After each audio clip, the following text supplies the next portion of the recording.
everybody to CB11 Youth and Education Committee. As this is a public meeting, we do record the meeting. Again, I want to thank all the presenters for being here. We have a nice large group. We'd love to hear all of all the wonderful things that are working and going well. I do want to say, citizens, community. Oh, we got to do the ground rules first. I always forget. So, now that we are on Zoom, we do have to abide by certain ground rules as we conduct business so that we can make sure that the business of the board is for and firstmost. No one really should speak until they are granted the floor by the chair, myself, or in the absence of me, the district manager, Angel Muscane. Community members, if you have questions, we ask that you raise your hand.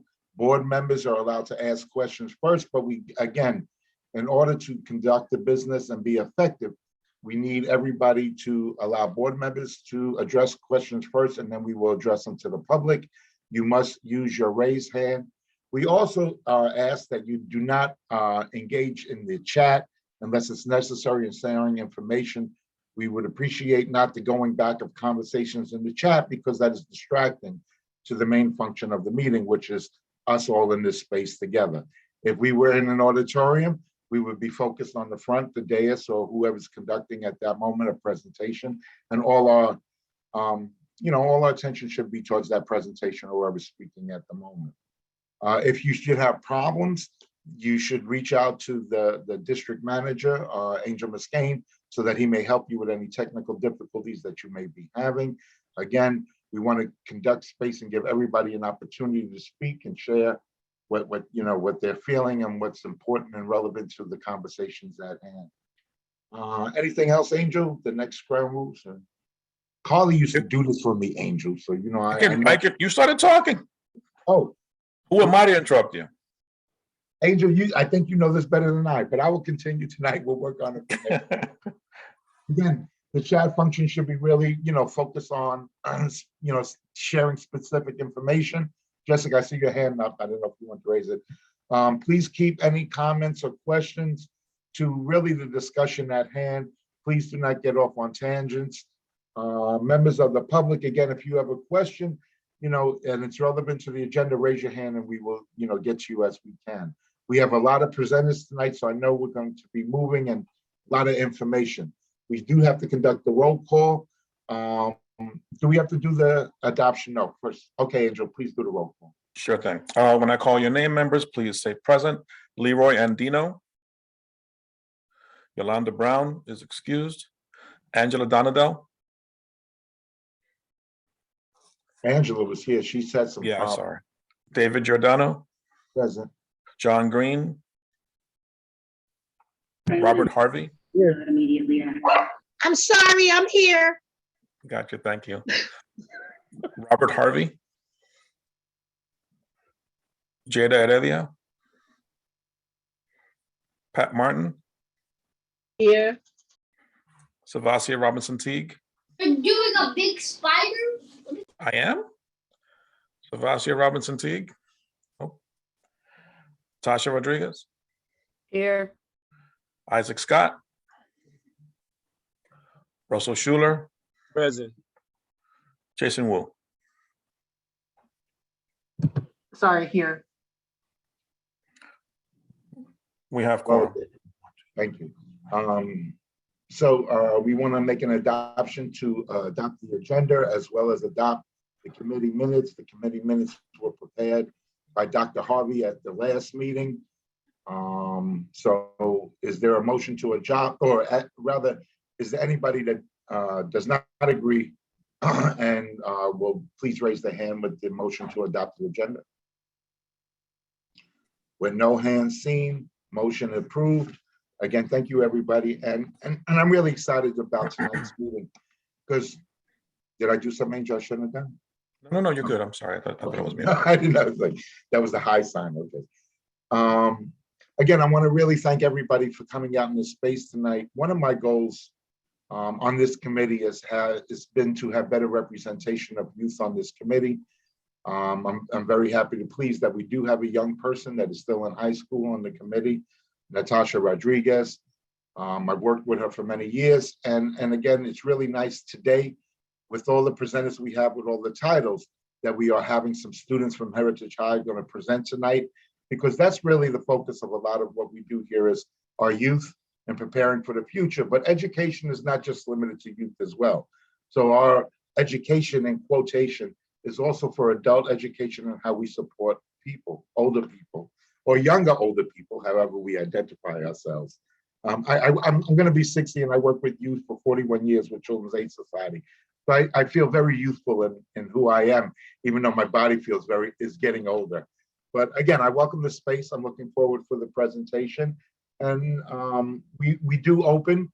And also, I got to say this in all fairness, the Citizens Committee for Children, you produce a Bible that I use whenever I need demographics or statistics about what's happening in our communities or what's affecting children. I find it more accurate and up to date than what the city produces every 10 years. So I commend you. I know we used to share an office on 22nd Street in the main office with Children's Aid, and you've presented here before, and we look forward to your presentation as well. We do open with our informational updates.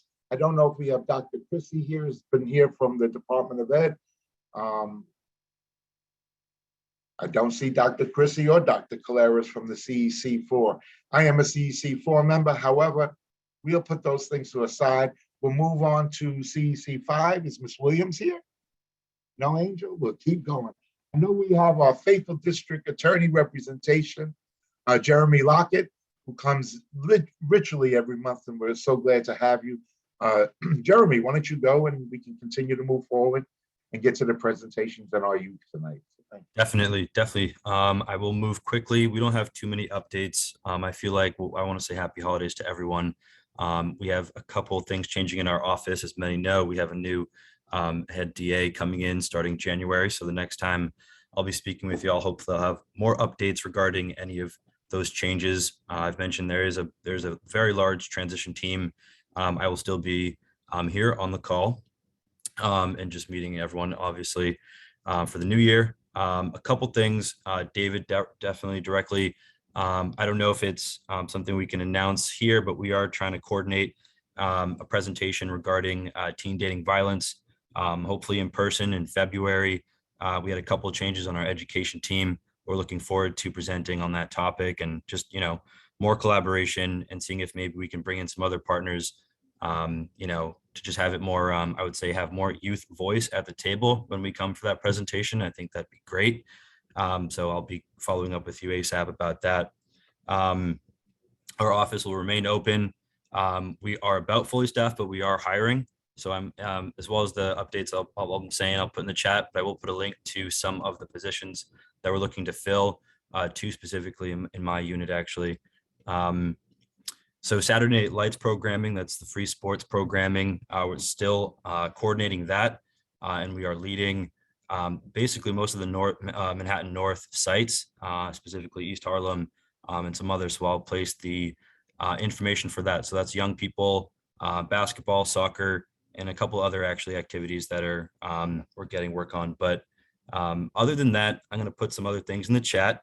But if anyone has any questions for me, I'll be here. So feel free to just reach out throughout the night. I'll be on the chat as well as just here. So thank you. It's always good to be here. Thank you, Jeremy. and I really want to say that, Jeremy's particular office and our DA that is finishing up his long tenure has really done a wonderful job in offering alternatives, programming and funding to youth in the community. We do have the Union Settlement Hub grant that really services 20 agencies in supporting young people, again, as a deterrent and prevention to incarceration. And, some of the work that Jeremy's been doing is a reflection of that work that we do have. So thank you, Jeremy. I do look forward. I've already spoke to our middle school coordinator who unfortunately is leaving, and we are already in the process of. So we will be going forward with the dating violence and in February as scheduled that you could best do it. We're going to do that again in both the school component and the after school component of kids. So I thank you. I did see that Dr. Christie's in this space. So Dr. Christie. Hi, David. Hi, Dr. Christie. How are you? Welcome to our lovely meeting of I'm so sorry, Different I'm late. I apologize. No, you're right on time. Jeremy just let off and you're right on time. So we can move right to you, Dr. Christie. Dr. Christie's our superintendent for District 4. So wonderful to have you. Is it only a year and a half now? Seems so much longer in the impact that you brought to our community. But please, Dr. Christie. Well, I was just going to say, good evening, everyone. It's such an honor to be here and just really thankful for this opportunity to be in community with everyone. We had our CEC meeting last week, and we're going to have our legislative panel this Thursday. We're just trying to do our best to keep supporting our schools. We have had an increase in the classroom closures. Thankfully, our schools have been able to pivot into the remote instruction. Some things that we're excited about is that we're going to be partnering with the Office of Adult Education, and hopefully we'll be able to start out a D4 hub here at our District 4. Our District 4 office is located in the 007 Samuel Stern School on 120th. Of course, schools can open their own sites, but we wanted to at least offer it to the community. So that's our goal for February. In January, we're also going to have a D4 hiring fair to help support and address some of the existing vacancies we have.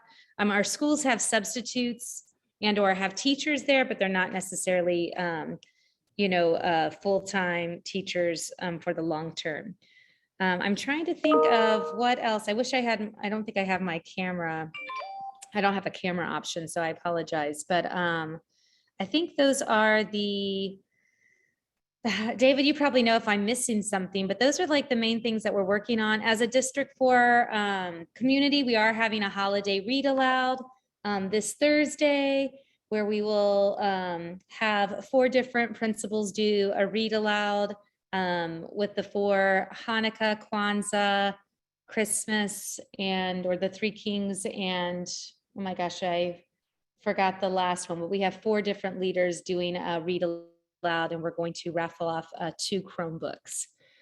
So those are some of the things, and I just want to encourage everyone, and that one thing that we've really prioritized is that if anyone's in need, whether it's food, shelter, additional support, to reach out to our CEC and or our D4 team, because we really want to make sure that all families feel supported.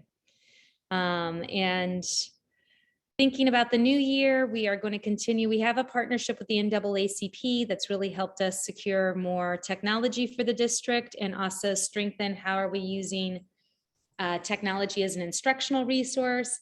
We're also going to continue our partnership with Dr. Eddie Fergus and disproportionality as a district community. So a lot of great things going on. And we're also getting many kids vaccinated, right? I mean, that's been one of the great things also in the community. And the other great thing I wanted to share is, so I support 23 schools in the district, and 8 of our schools exceeded, they had register growth, which means that they went over their projected registers, which means that they will get additional funding. So we're really excited that we are increasing the enrollment in a lot of our schools. I was happy to hear 72 was on that list. So yes, they had a significant increase. And it's nice seeing so many kids back in the building again, even with the mask requirements and all that. I think kids do a little better job adjusting to it than some of us adults at times. I agree, David. I will say that, the students, when visiting the schools, and the students are really happy to be back in the schools. When I did meet, one school I met with this week, it was interesting because I had a lot of students in the group. I try to have a student group that I meet with that out of the 10 students, 8 of them were fully remote last year. And they, talked about the transition into in-person, and the, reminding how to self-regulate, how to socialize with others, but they're just so glad to be able to be back with their peers. Yeah. They are, and I think middle school, even in our after-school program, we have like maybe a 20% attendance increase in kids attending middle school. And they don't want to be home, and that's usually the age when they want to be on their own, but I think they've spent enough time home, so it's a good adjustment. Are there any questions for Dr. Christie? When is that read aloud thing open to the public? I'm sorry, I'm not sure if I caught the read aloud thing. Yeah, it is open to the public. And I will put in, so Nancy Pereira is our family leadership. And I also myself, if you email either one of us, we'll make sure we get you the link. Yeah, Nancy does a really great job. And when you know Nancy as a person and you see her so soft with these kids, it's so amazing and creative and how she comes up with some Yeah, of but please, you know, When is it again? it's it is this Thursday, the 16th. Let me look at my calendar. It is the 16th and it starts at 5 o'clock, 5 to 6:30. And we would love to have you. I will see if I can put I'll try to put the link in the chat box. Okay. Great. So I have dogs barking in the background, so that's the noise if you hear it. I have 3 dogs, don't ask. 5 daughters and 3 dogs, Anyway, Dr. Christie, thank you again for sharing our space. Oh, there you go. It's always so wonderful for you to join us.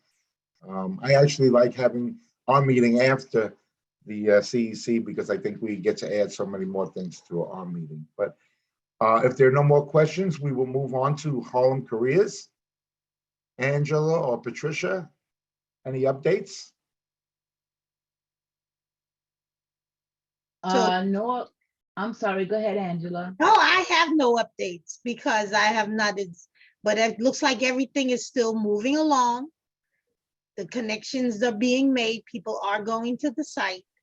So it exists for the use of others. And it's Again, only as great as the individuals that come and share information for us to share out. Would you agree with that, Pat? Am I on? Absolutely, and we have to give credit to Eva. Eva Chan. because, yes, Eva Chan, she is the driving force behind Harlem Careers. And we just want everyone to keep posting to Harlem Careers because folks are going there for information, and we appreciate you. Thank you. Find us on Facebook and Instagram.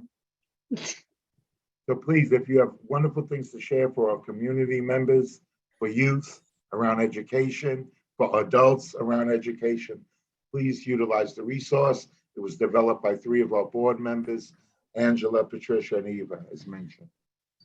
So now we'll get to our David, I'm wonderful- sorry, Dave. Yes. Bob Harvey, Robert Harvey jumped on and he has an announcement on behalf of CEC 5. Oh, please, Dr. Harvey. And I also forgot to clarify who's doing minutes, so I guess I am, Angel. Hey, Angel, no, this is Rob Harvey, just a member of the committee. I don't certainly represent CEC 5. I thought you said you had an announcement on behalf of CEC 5, or did I read that wrong? No, I didn't send that. I was just saying I'm present here. I'm sorry for my tardiness. Sorry, somebody Oh, no. did tell me that. I confused names. My apologies. That was Robert. me. That was me, Angel Russell. There we go. Sorry, I was reading too fast. Thanks, Russ. All right, so Russia will go, and Dr. Harvey, don't worry, you got us the minutes that night, which was remarkable. Sorry, That's- Doc Harvey. Sorry about that. Yeah, Okay, Russell. so this time I'm making this announcement for Gina Smith for CEC 5. She wants everyone to know that in September they gave out over 2,500 backpacks and supplies at PS 175, the Henry Highland Garnett School. In November, November Community Resource Fair at PS 133 fed more, and this Thursday, December, at the District 5 office, they will give out toys to all grades, pre-K, K through 12, and high school youth will receive gift cards. That's her text message to me. Thank you, Russell. And, again, we have to really think in going to the new year that a member from this committee, and I would do it, however, I have the executive that conflicts. We really do need somebody to attend as a representative from our district, Community Board 11, to the CEC 5 meeting as we attend the CEC 4. Although more of our community is centered in the CEC 4 district of DOE, our northern part does touch a fair amount of District 5. So we should also think about who may be interested. And since it's on Zoom, I'll have to see who I can help convince to take part in that. Or maybe we make it a revolving process so it's not ownership to any one person. And we just bring back information as well. Thank you, Angel. I guess we also have Joe Rogers here, right? So Joe, I know you want to, you didn't want to do a full presentation, right? You want to do a kind of quick update. Get you out here as well as part of the informational updates. Is that okay, Angel? Yeah. Certainly. Okay. Hi, good evening, everyone. Thank you, David. Thanks, Angel, for the invitation. And I recognize a few other faces or voices on there as well, Russell and others. So thanks for having me. I'm representing not just Total Equity Now, the organization that I lead here that's volunteer run, but also a coalition of organizations called the Educational Rights Transparency Coalition, of which I'm a member. We have 17 organizations around the state, and then a number of additional organizations, including faith-based institutions that have joined recently. Here just to speak very briefly, and happy to come back and do a full presentation if that would be helpful. But I'm here to speak very briefly about the Educational Rights Transparency for New York Families Act. It's a bill that was introduced several years ago. It's currently in the Senate and the Assembly. In the Senate, it's sponsored by Senator Jamal Bailey of the Bronx. In the Assembly, Assembly Member Latrice Walker of Brooklyn. The bill does three things. It proposes three things that are all essential. One is, and I remember that it in terms of three phrases or words. So there's inform, monitor, and report. So inform, we want all families in New York State to receive full information about the resources that are required in all of our schools under New York state law. That includes the state constitution, state statutes, and the regulations of the commissioner, the state commissioner of education. Second component is monitor. So if we have these laws are already on the books, but our families don't know about them, when they know about them, we should also be monitoring access to the resources to make sure that our families and our educators are fully engaged in tracking our progress toward fulfilling our legal and I think you would say moral obligation to our families. And then finally, it's report. So inform, monitor, and report. We should monitor access to these specific opportunities, but we also need to produce transparent reports showing where we stand toward honoring our children's rights. And just a couple of quick examples. One is academic intervention services. I think most of the people on this call know that our young people, when they're not meeting state learning standards, are entitled to additional instructional support, one-on-one tutoring, small group work in any core academic subject in which they're not meeting state learning standards. And so most families have no idea there is a right to additional tutoring. And the locales, the city, usually schools don't tell families, although they want to. This bill would enable our educators to be transparent, honest, and clear with our families when a school is meeting the requirements, and also when the school is not providing, say, academic intervention services or a school librarian, which is required by state law at the middle and high school levels. Class sizes that are appropriate, that's also part of the constitutional mandate. In addition to social workers, school psychologists, nurses, and other medical professionals. You can find out more about the bill. I don't know that everyone can see the chat, but I'm putting in the chat a link to a public service announcement that was produced getting ready for the upcoming legislative session, which I'm sure you all know begins next month in just a few weeks. And the goal is really to push this through and to get our legislators, our state legislators in the Senate and the Assembly on board, because families deserve to know what our young people are entitled to. And that includes both parents and young people. I know we have a high school student on the committee which I think is critically important. Happy to answer any questions. I know this isn't a full presentation, so I don't want to take up too much time, but at least want to let you know so you could look it up and find more information. You can also feel free to reach out to the coalition at the following email address. That's edrights, ED, rights, plural, transparency @gmail.com, edrightstransparency@gmail.com, and happy to provide more information. Thank you.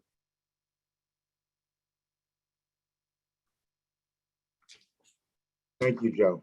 My hand is raised. I'm sorry, Angela, please.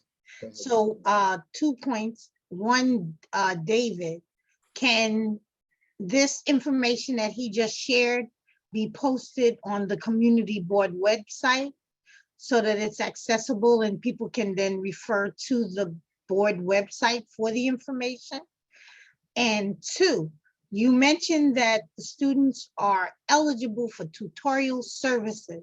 Who provides the tutorial services? And is there any fees involved? I would assume there should not be, but many parents will pay for a tutor. So that's a choice bit of information that is needed to be had. So who provides the service, the Yes. tutorial?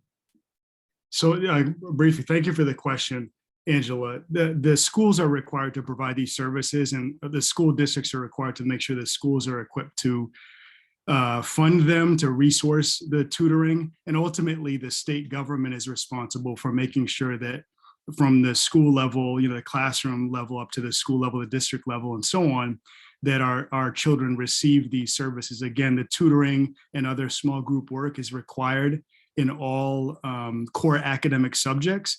And the challenge, and you noted, Angela, that, you weren't aware of this, right? And most of our families have no idea. So if you have a school where 20%, 30% of our children are performing according to state learning standards in English or math, for example, they have a right to whatever additional instructional support they need in order to at least become proficient in the core academic subjects. And you're right, a lot of our families, because they don't know this is their child's right, they do try to, and many of our families are living in poverty, so it's hard for them to purchase private tutoring, but they should not need to do that.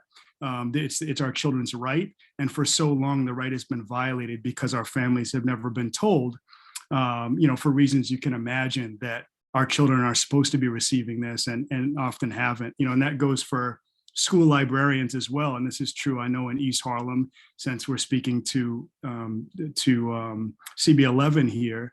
It's true across Harlem that over 85% of our middle and high schools from east to west are violating state law by not providing access to school library media specialists. This has been happening for years because our young people are never told they have this right. Our parents are never told they have this right. And, the people who know are not telling, and they're not all evil people. I used to do research in education. So we'd interview principals and teachers, and we asked them, how many of these opportunities that are required under the law are you providing? And when they told us that they were violating the law, one is they said they would love to be able to tell the families, but they feared retribution. They feared that they would be punished by the district or the school for being transparent with families. And so what the bill does is, from the state level on down, it gives everyone a green light to be honest and transparent with families about the right that you raised, Angela, as important in our communities. And all of the other rights. There's a huge list of rights that our families don't know about. And that's what this bill seeks to accomplish, is to really make it pull back the curtain and just be clear and honest with families in a way that's never happened in New York State. Thank you very much for the answer, David. There's a question in the chat that I think you should address. Well, I don't follow the chat because I try to conduct the Right, meeting. I understand, but I think this is a particular topic, a reason. Angela, then I'm going to ask you, instead of me sitting here reading the chat. Okay, so somebody, Miss Gant, wants to understand, is this the platform for the children to present, or is it a town/district meeting? This is a community board meeting for the Youth and Education Committee. all these things are relevant to this particular meeting. I'm sorry if there was a misunderstanding of what this particular platform is, but this is our standard meeting. The meeting goes through welcoming, informational updates by certain members that are standing members of the public that attend the meeting, and then we go on to presentation. So this is the proper way that we conduct the meeting. So I apologize that if it thought it was just children presenting, that is not the forum.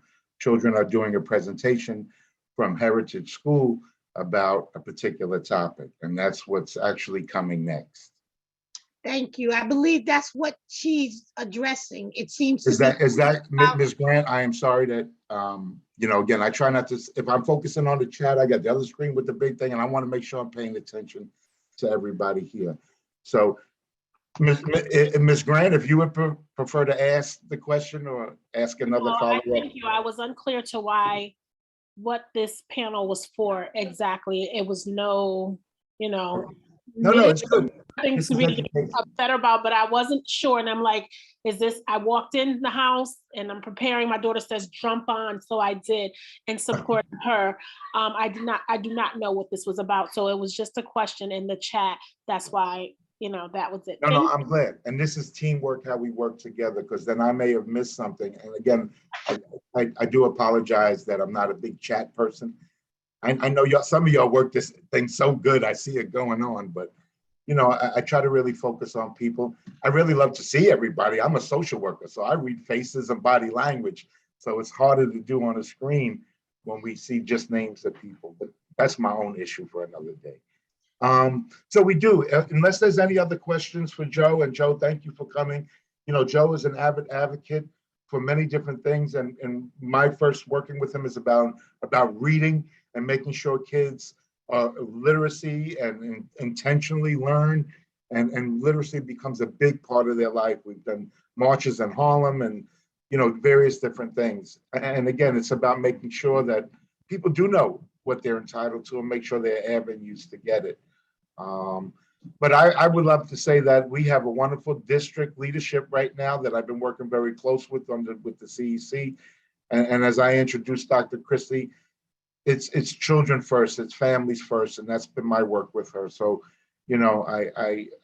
any challenges we need to improve, that's why we're here in this space. And Ms. Grant, we want you, if your child's on next, let's get to the children, because as I said when I came on, having children in this space is the most important thing that we can do. So without further ado, let's open it up, and we have our first presenters. Please, Dr. I thought it was Larquay. See, I can't, now I'm going to mess it up, so I'm not even going to try. Please introduce yourself. Thank you. Very good. Thank you. So my name is Dr. Danielle Larac, which is a Haitian name, Arena, and it's truly a pleasure to be here with you tonight. My first duty is to thank the chair, David Giordano, and Angel Mesquine, and then to let you know that I'm circling back. I want to tell you 2 seconds about myself, because the focus, as Ms. Gant rightly told us, the focus is on our teens tonight. So thank you, Ms. Gant, for being here and supporting the children. I'm a pediatrician. I've worked over 25 years in the Harlem community and have circled back in the last 3 to 4 years. I am the past president of SUNY Upstate Medical University and currently am senior scholar in residence at New York Academy of Medicine, which is in our own neighborhood of East Harlem. So if you've never been, please walk over to 103rd and 5th Avenue at the corner. NIAM will be celebrating its 175th anniversary this year, and the overarching mission of the New York Academy of Medicine, and one of the reasons I returned to East Harlem, was because it is a focus on health equity. And so what I want to do is and I'm professor at Columbia University, but I think my most important role tonight is really to join with Principal Sugrum. I want to recognize a few people and then hand it over to Jacqueline Wall, who's a medical student at Mount Sinai School of Medicine, and Olasula Adeno Nigbabe. I know she will kill me because, in fact, non-violently, because I hope I pronounced her name right. And she is a graduate student also at Mount Sinai School of Medicine. And we have been really fortunate to have their leadership. I want to recognize Principal Sugrum. He's not a panelist, but he has been a strong supporter and really a champion of his students. And that's really marvelous. And he's in our own community. I want to recognize Rob Marcassani, who is from Counseling in Schools, without whom none of this would have been possible. I also want to recognize, and I checked who's in attendance. We have a large faculty of professors and academicians who have supported this effort. Two of them, I believe, are here, Dr. Elaine Larson and Dr. Margaret Formica. And that's just to tell you that what we want to present to you, and I'll hand it over in 2 seconds, is really the work of our students as co-researchers. So Jackie and Sola, I hand it over to you, but really thank you and thank the Heritage School for what it's been doing for so many years in support of our children's academic development. Thank you. Good evening, everyone. My name is Olasola Aduni Babe. I'm a second-year MPH student at Mount Sinai on the epidemiology track, and I'm currently working with Jackie to help these Heritage School students present their findings. So I'll turn it over to Jackie now.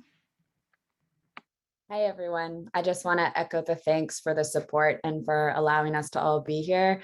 It's a pretty cool opportunity that, Sola and I as graduate students, I'm at the medical school at Mount Sinai, get to work with an awesome mentor like Dr. LaRock. And then also on the other side, get to mentor the high school students that I will soon introduce. So I just wanted to say thank you and explain that Sola and I got the opportunity to work with these 3 high school students over the summer, and then it's continued this fall. So I don't want to take up more time. I'm just going to hand it over to Brianna. Let me just make sure I can share my screen to actually get the presentation going. So let me try that now. Okay.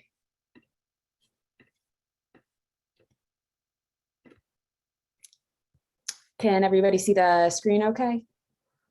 Okay, perfect. So then I will hand it right off to Brianna, and I'll allow the students to introduce themselves during the presentation. Hello, thank you for letting us speak to you today. We're going to share with you the initial results of our project on voices of youth in the community assessments and our prevention of gun violence. There are 3 parts to this talk. We will start by introducing ourselves and the project, then share our results of the survey we conducted that relate to 2 topics, sexual harassment and gun violence.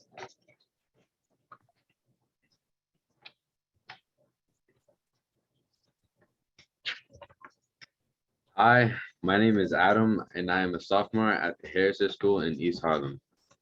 My name is Cyan, and I'm a junior at Heritage. And my name is Brianna Houghton, and I'm a junior at the Heritage High School.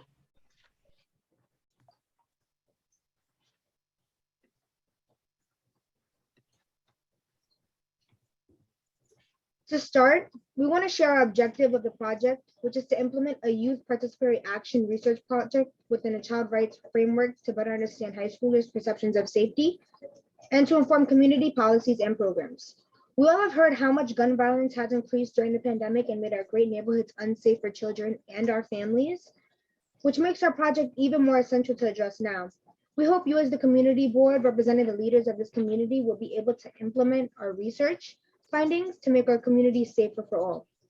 We high school students participated as co-researchers to modify a UNICEF survey, which we gave to our classmates at the Heritage School so that we could better understand safety in our community.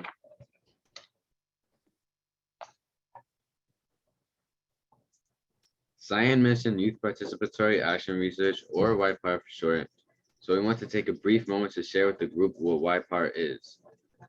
YPAR is an equity-focused approach that involves power sharing between us, the young people, and you all, the adults. YPAR implies that youth are involved in different stages of the research process. There were a group of students from our high school who were involved in the design of the project last year, and this year we 3 were involved in modifying the methods. and we will also help collect new data this year. Today, we are presenting the results from the initial year.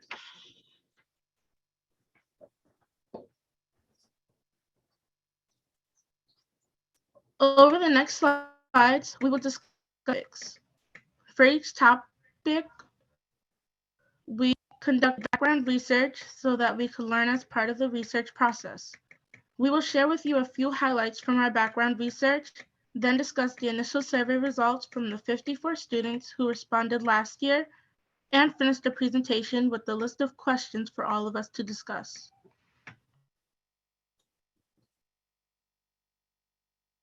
Research results related to sexual harassment.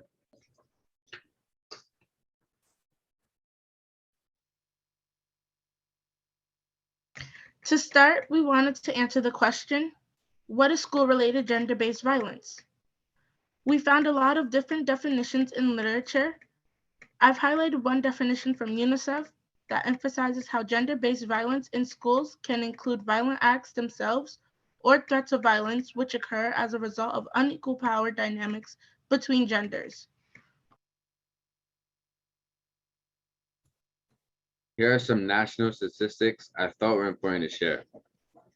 1 in 5 women and 1 in 38 men have experienced, completed, or attempted rape. Important to know for our project, which is focused on youth. 1 in 3 female victims experienced rape for the first time when they're between 11 and 17 years old. We also know that these numbers underestimate the problem because many of these cases are not reported.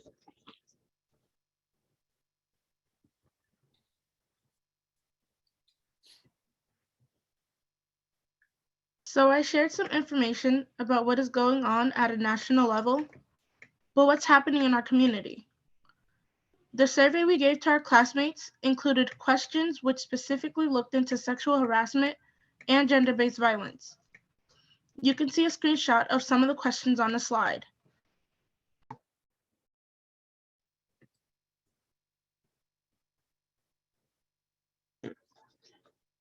The results highlight that females do not feel nearly as safe from sexual harassment as males.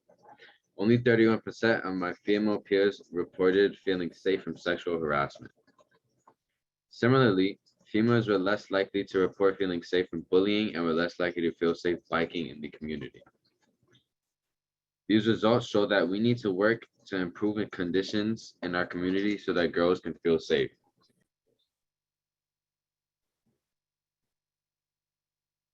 We all know that getting to and from places as young people can be dangerous.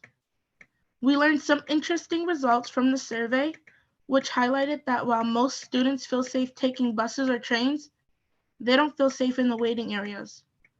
We hope this information inspires you guys to improve transportation waiting areas in our community.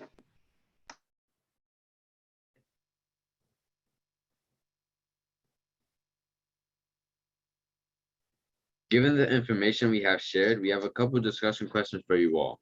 1, how can we make places in our community safer to prevent sexual harassment? And 2, how can we help people who have experienced sexual harassment? We will come back to these discussion questions at the end of our presentation.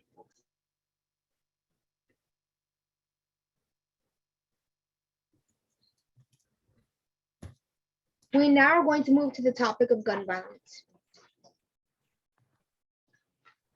This graphic highlights that there is a gun epidemic in the US. We have far greater numbers of gun murderers compared to other countries.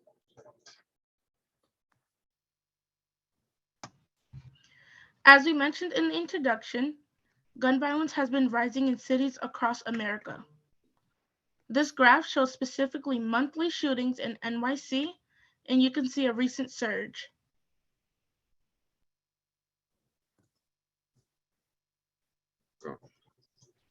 While doing background research on gun violence, I found patterns related to race and gender, which I think are important. You can see from these statistics that Black children, particularly Black boys, are at much greater risk of gun violence. Black boys were 18 times more likely to be killed in gun homicides than white boys. Although Black children and teens made up only 14% of all children and teens in 2019, they accounted for almost half of all children and teen gun deaths.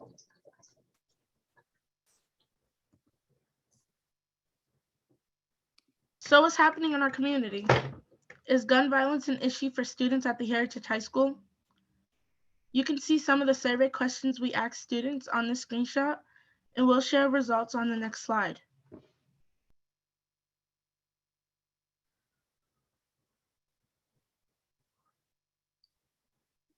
The survey revealed that none of the students who witnessed gun violence said they trusted police officers to keep them safe. Children who witnessed gun violence were also 5 times less likely to report there were safe play spaces in the community.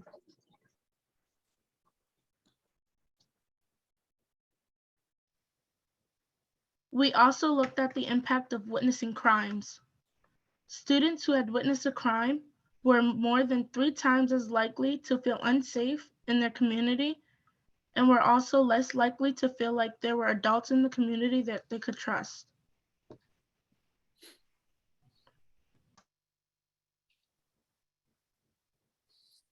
Now that we have reached the end of the discussion, we have a few discussion questions for you to consider. Number 1, how can we help students who are affected by gun violence in our community?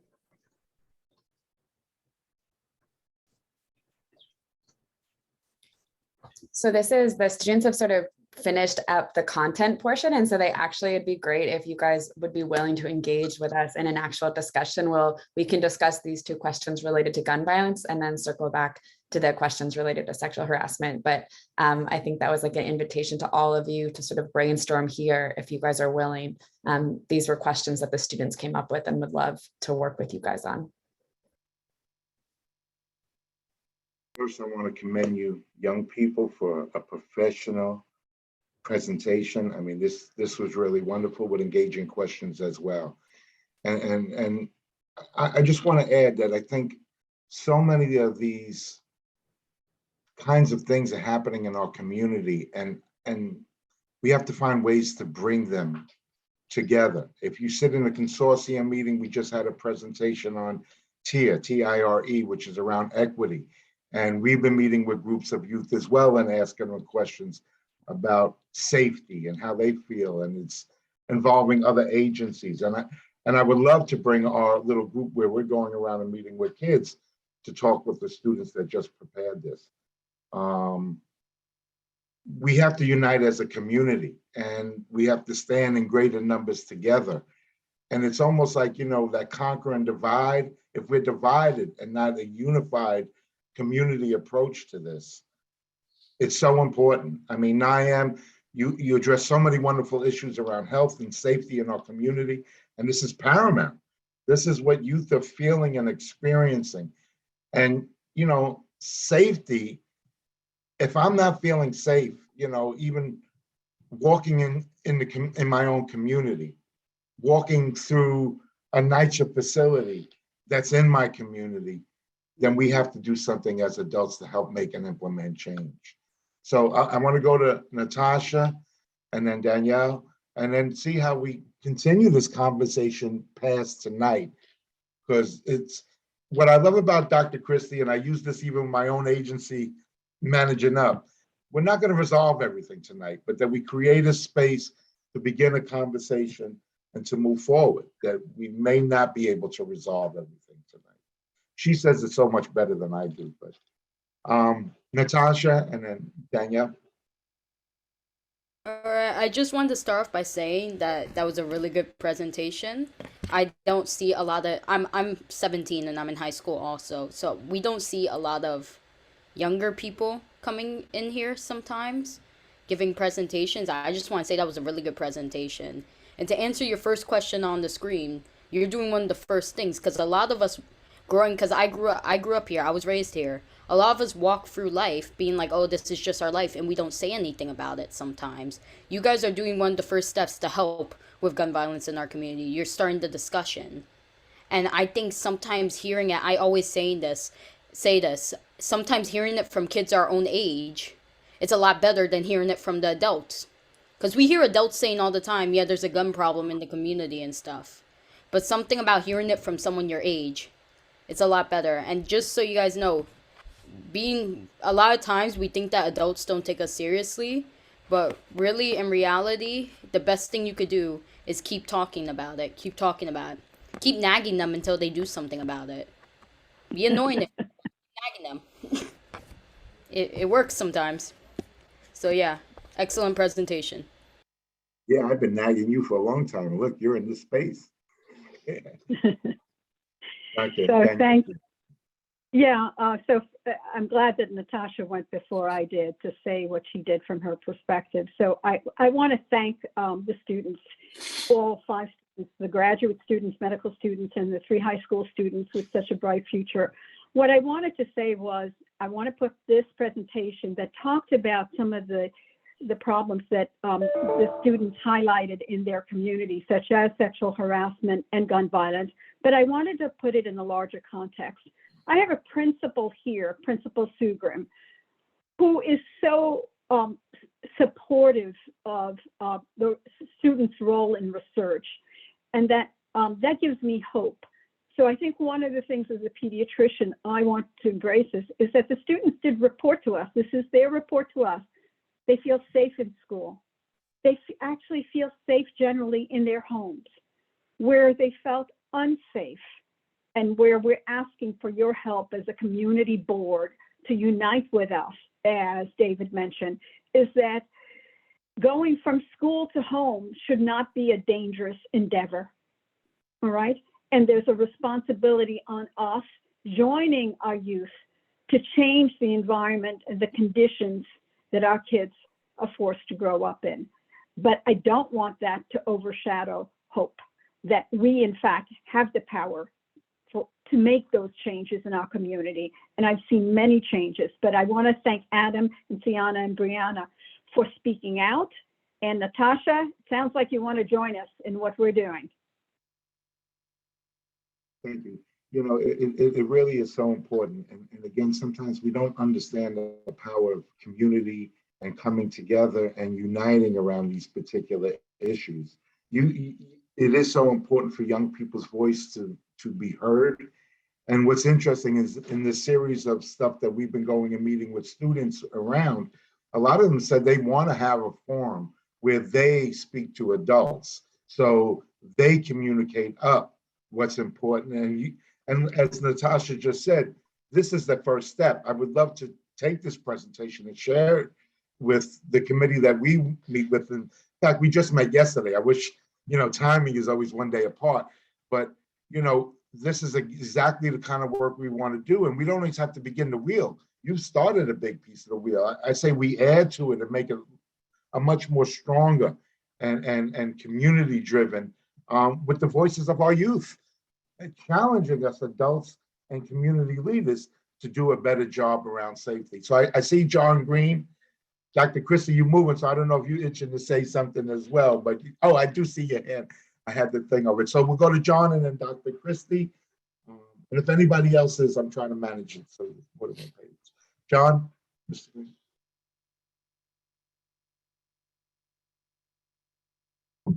Thank you, David. First, I want to thank the students for presenting tonight. It was very well done. It's very, very, very good, very good. The one thing, the question, how can we help students who are affected by gun violence?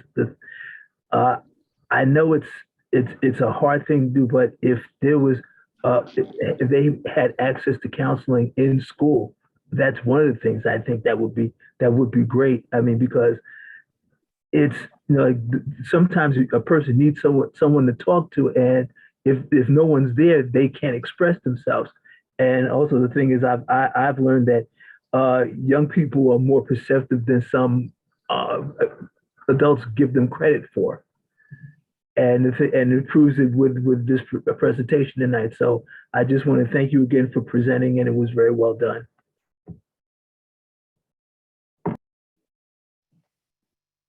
Dr. Christie, please. Yes.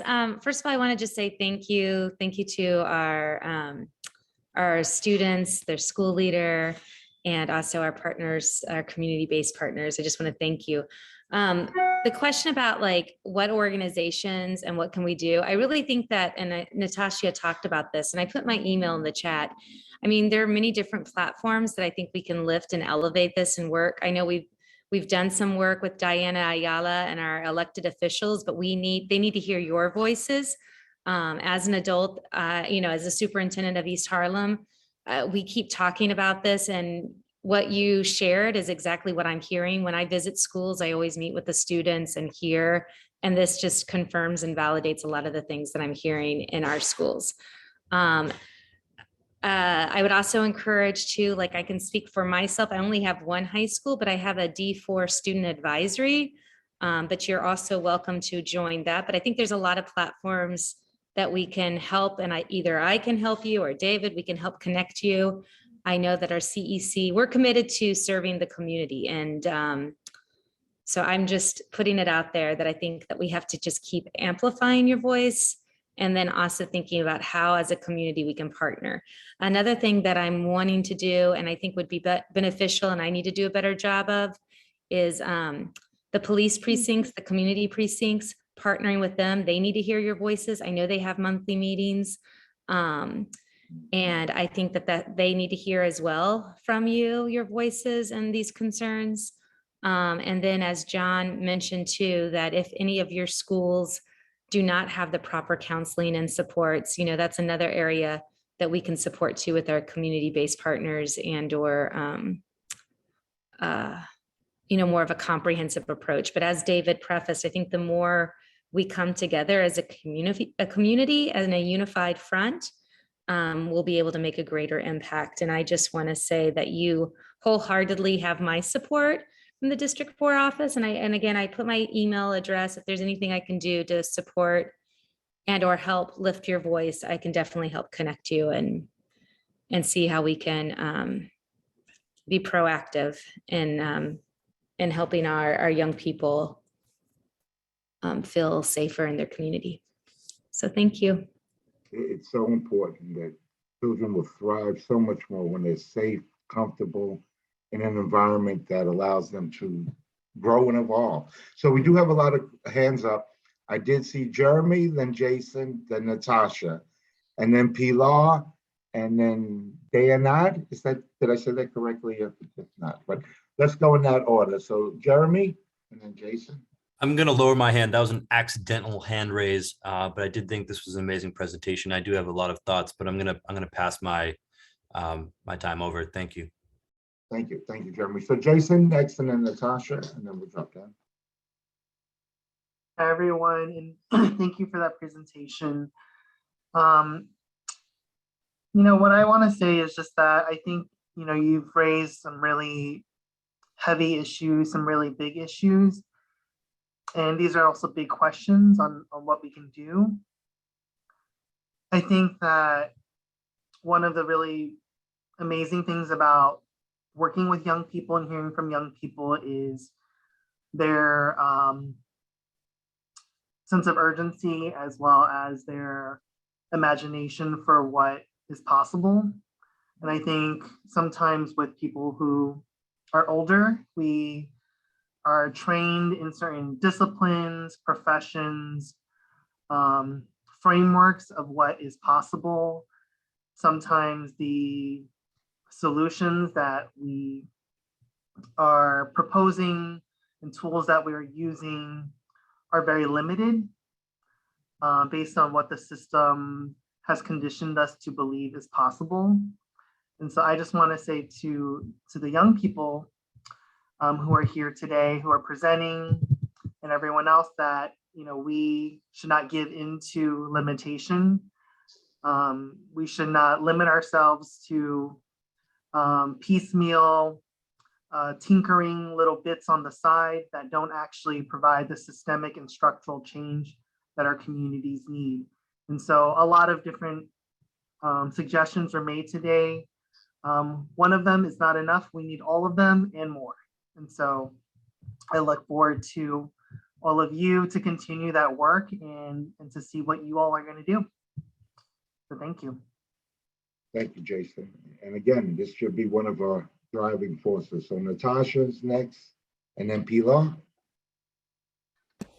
One thing I did want to say as a suggestion, maybe, I'm pretty sure a few people mentioned this before, but I wanted to say maybe even modify it, and because we don't have as many high schools like here, as far as I like in terms of like comparison to like middle schools and stuff. Maybe modify it and go into the middle schools. Because I remember the first time I became really aware of like what's going on, I was in middle school. And sometimes getting that perspective from not like younger kids, but if you get what I mean, like kids who are in middle school. Because I don't know, something between middle school and high school, we all have a different way of thinking. And sometimes middle school even I sound old, but middle school even, it's like they have a way sometimes of saying stuff that it's really useful. So like maybe modify this just a little bit. That's just my only like critique or suggestion. So yeah. Well, I don't know necessarily if it's really modified, but conduct it with younger kids as well. I think that's some of the work we've been beginning and recognizing that bullying as one of those issues that you talked about doesn't start in high school when somebody turns 14. It generally starts in middle school as well. And I think that the advantageous of that is then how do we as the professionals and the CBOs and the educators begin to do some of that work earlier on, so that we help prepare kids how to better deal with those issues. Again, I'm very impressed with all the data and statistics that you put with this, and really shows that these are real issues and real problems. And even how we look at them between male and female in comparison to safety is even a bigger concern. And I would believe that some of the young men are afraid to say they don't feel safe in their own community as well, out of fear of, being the male machisto, So in that essence, kids need to feel safe in their communities. We have to do a better job. Pilar, I know I've heard you speak, so I know you're very passionate. Please. Good evening. Good evening. For those of you who do not know me, my name is Pilar Wilkins. I am the Dean at Renaissance School of the Arts in District 4. Good evening, Dr. Christie.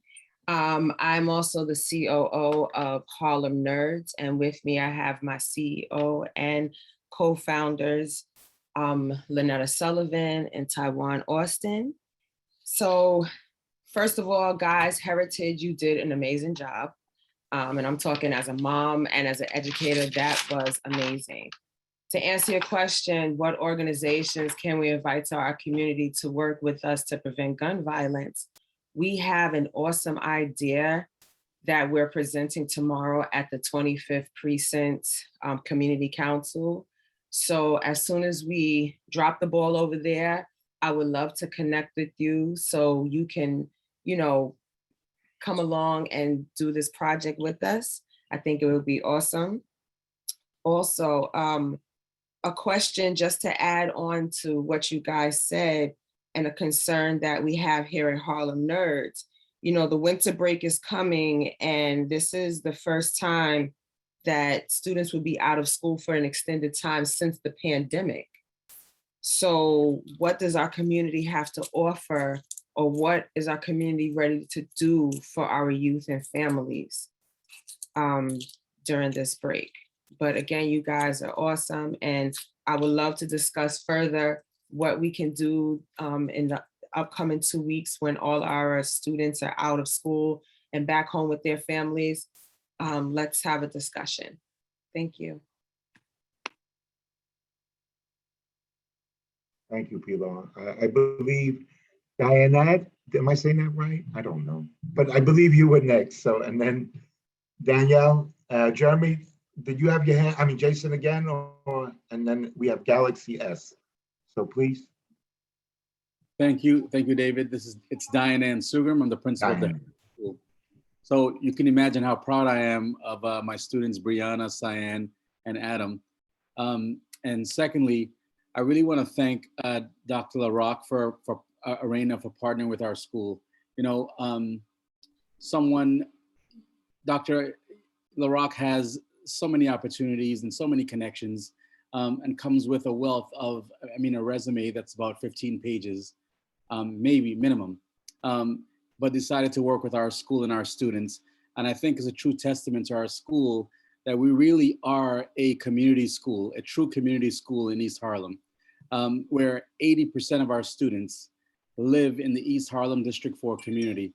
So this is really, really a partnership where we really have an impact in the community where we live and where we go to school. So thank you, Dr. LaRock Arena, for partnering with Heritage School, and Rob for making sure that this project really takes off.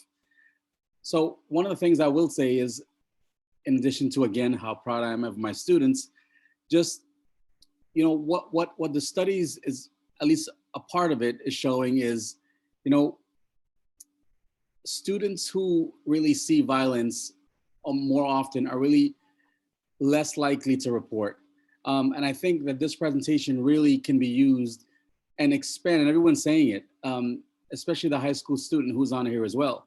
If we take this data and turn it upside down and really expand on this kind of work and really amplify this work in as many schools, including middle schools, then we can turn this data upside down.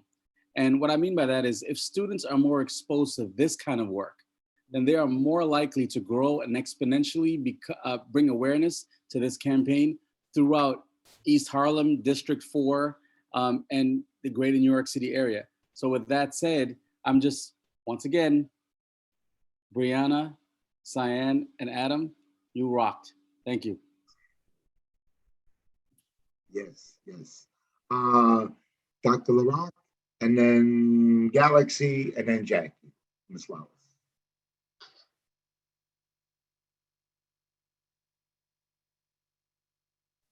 You're muted, Dr. LaRock. Sorry. Yeah, thank you. I wanted to tell you what a pleasure it is to work with a team of folks who really care about kids, but are willing to roll up their sleeves. Principal Sugrum has been there. Rob McInsani has been there. We have a whole team. I also wanted to point out that Danielle Goldberg, who joined us, is at UNICEF USA. So UNICEF is an organization that is known worldwide. And I want to really recognize the fact that UNICEF allowed us to take the survey that they've done globally throughout the world. And they said to us, take it and have your students do what they want in expressing their concerns. And so she's a real partner. I want to also respond to a recommendation that was made, I believe, by Natasha, which is to expand it to the middle school. So I'm a pediatrician, and what pediatricians know is that you have to be focused developmentally. So Natasha, I heard that, and in fact, I think UNICEF has done that. And we want to make sure, though, that as we ask kids questions, we don't further traumatize them. We have to provide hope and the opportunity to look at what they're concerned about. And then as adults, partner with youth to have concrete solutions, okay? I'm not here to say, oh, we have, you know, an epidemic, we have this. No, we have solutions, but we must look frankly at what the questions our youth are telling us are important to them and expand it. And again, address it in different ways. And I can't thank Rob enough. He was, you know, he's counseling in schools, is in Heritage School, and it's a real resource to listen to the kids and really to help drive some solutions. So thank you so much. And yes, let's amplify the work. And if we could have a listing of the organizations in response to the question, and maybe now shift to the questions of sexual harassment. It was not a focus of the survey, and yet the kids told us what they were concerned about. So I want to make sure to have time to go to that topic as well.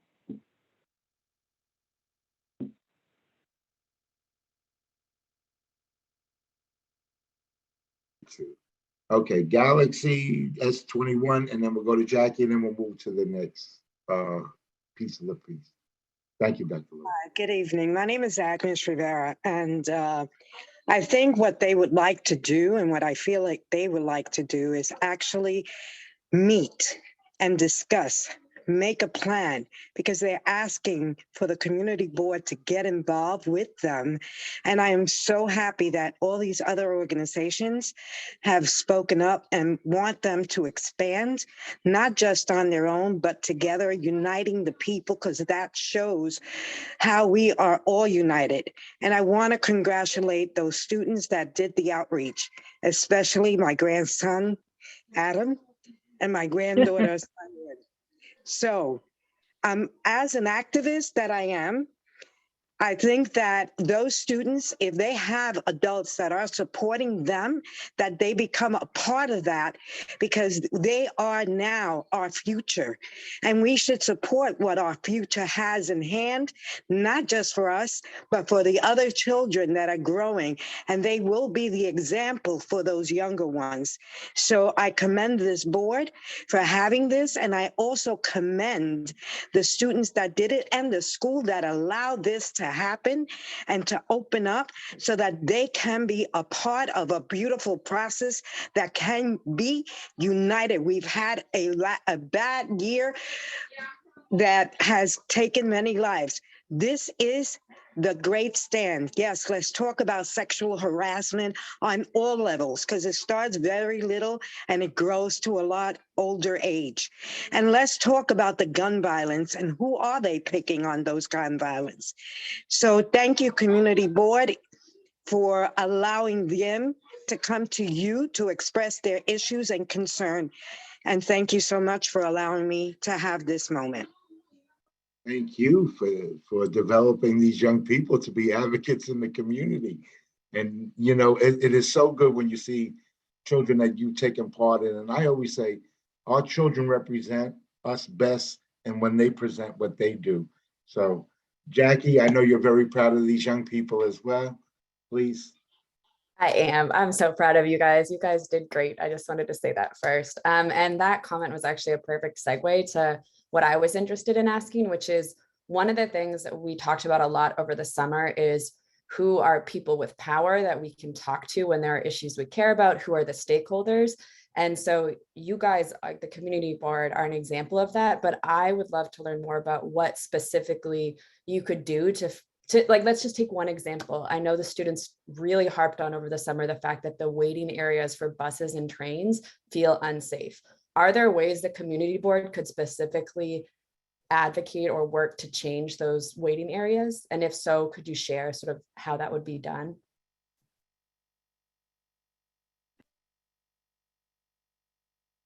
Those even raise a lot of other questions that also tap into one of our other committees, and that's oh, Angel, what is it? Safety? What it's like escaping me at the moment. Public safety, you know, where these particular things are. I think what we have to do is make an assessment of what are the concerns. Maybe lighting is not there. Other waiting areas where maybe this block would be a better block because it's not as desolate, you know. So maybe we need to hear where those kinds of things are, and the kids can do another presentation at one of our other committees. And again, show again the concerns that youth. I mean, this is exactly why I always say it's so important to have youth at the table.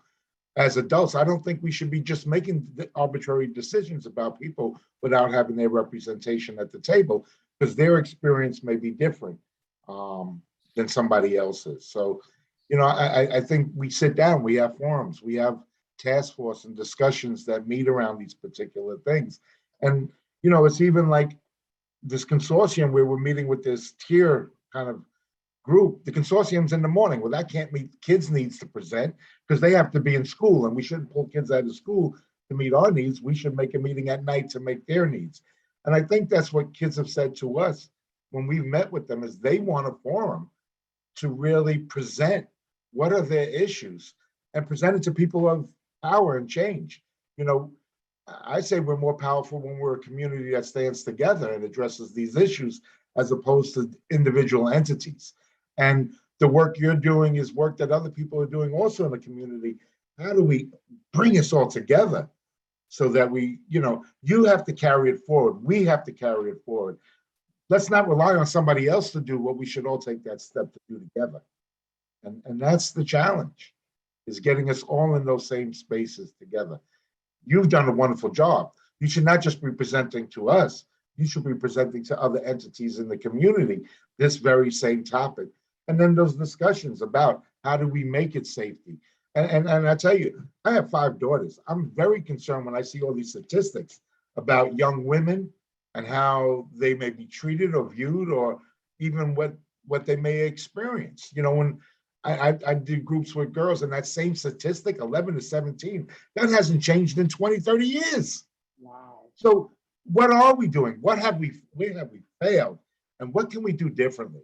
Yeah, I think that's the point. What can we do differently than what we've done individually that has not got us the impact that we need? So I know we have a lot of other hands raised as well, so I don't want to keep preaching. I think I lost track of where we were.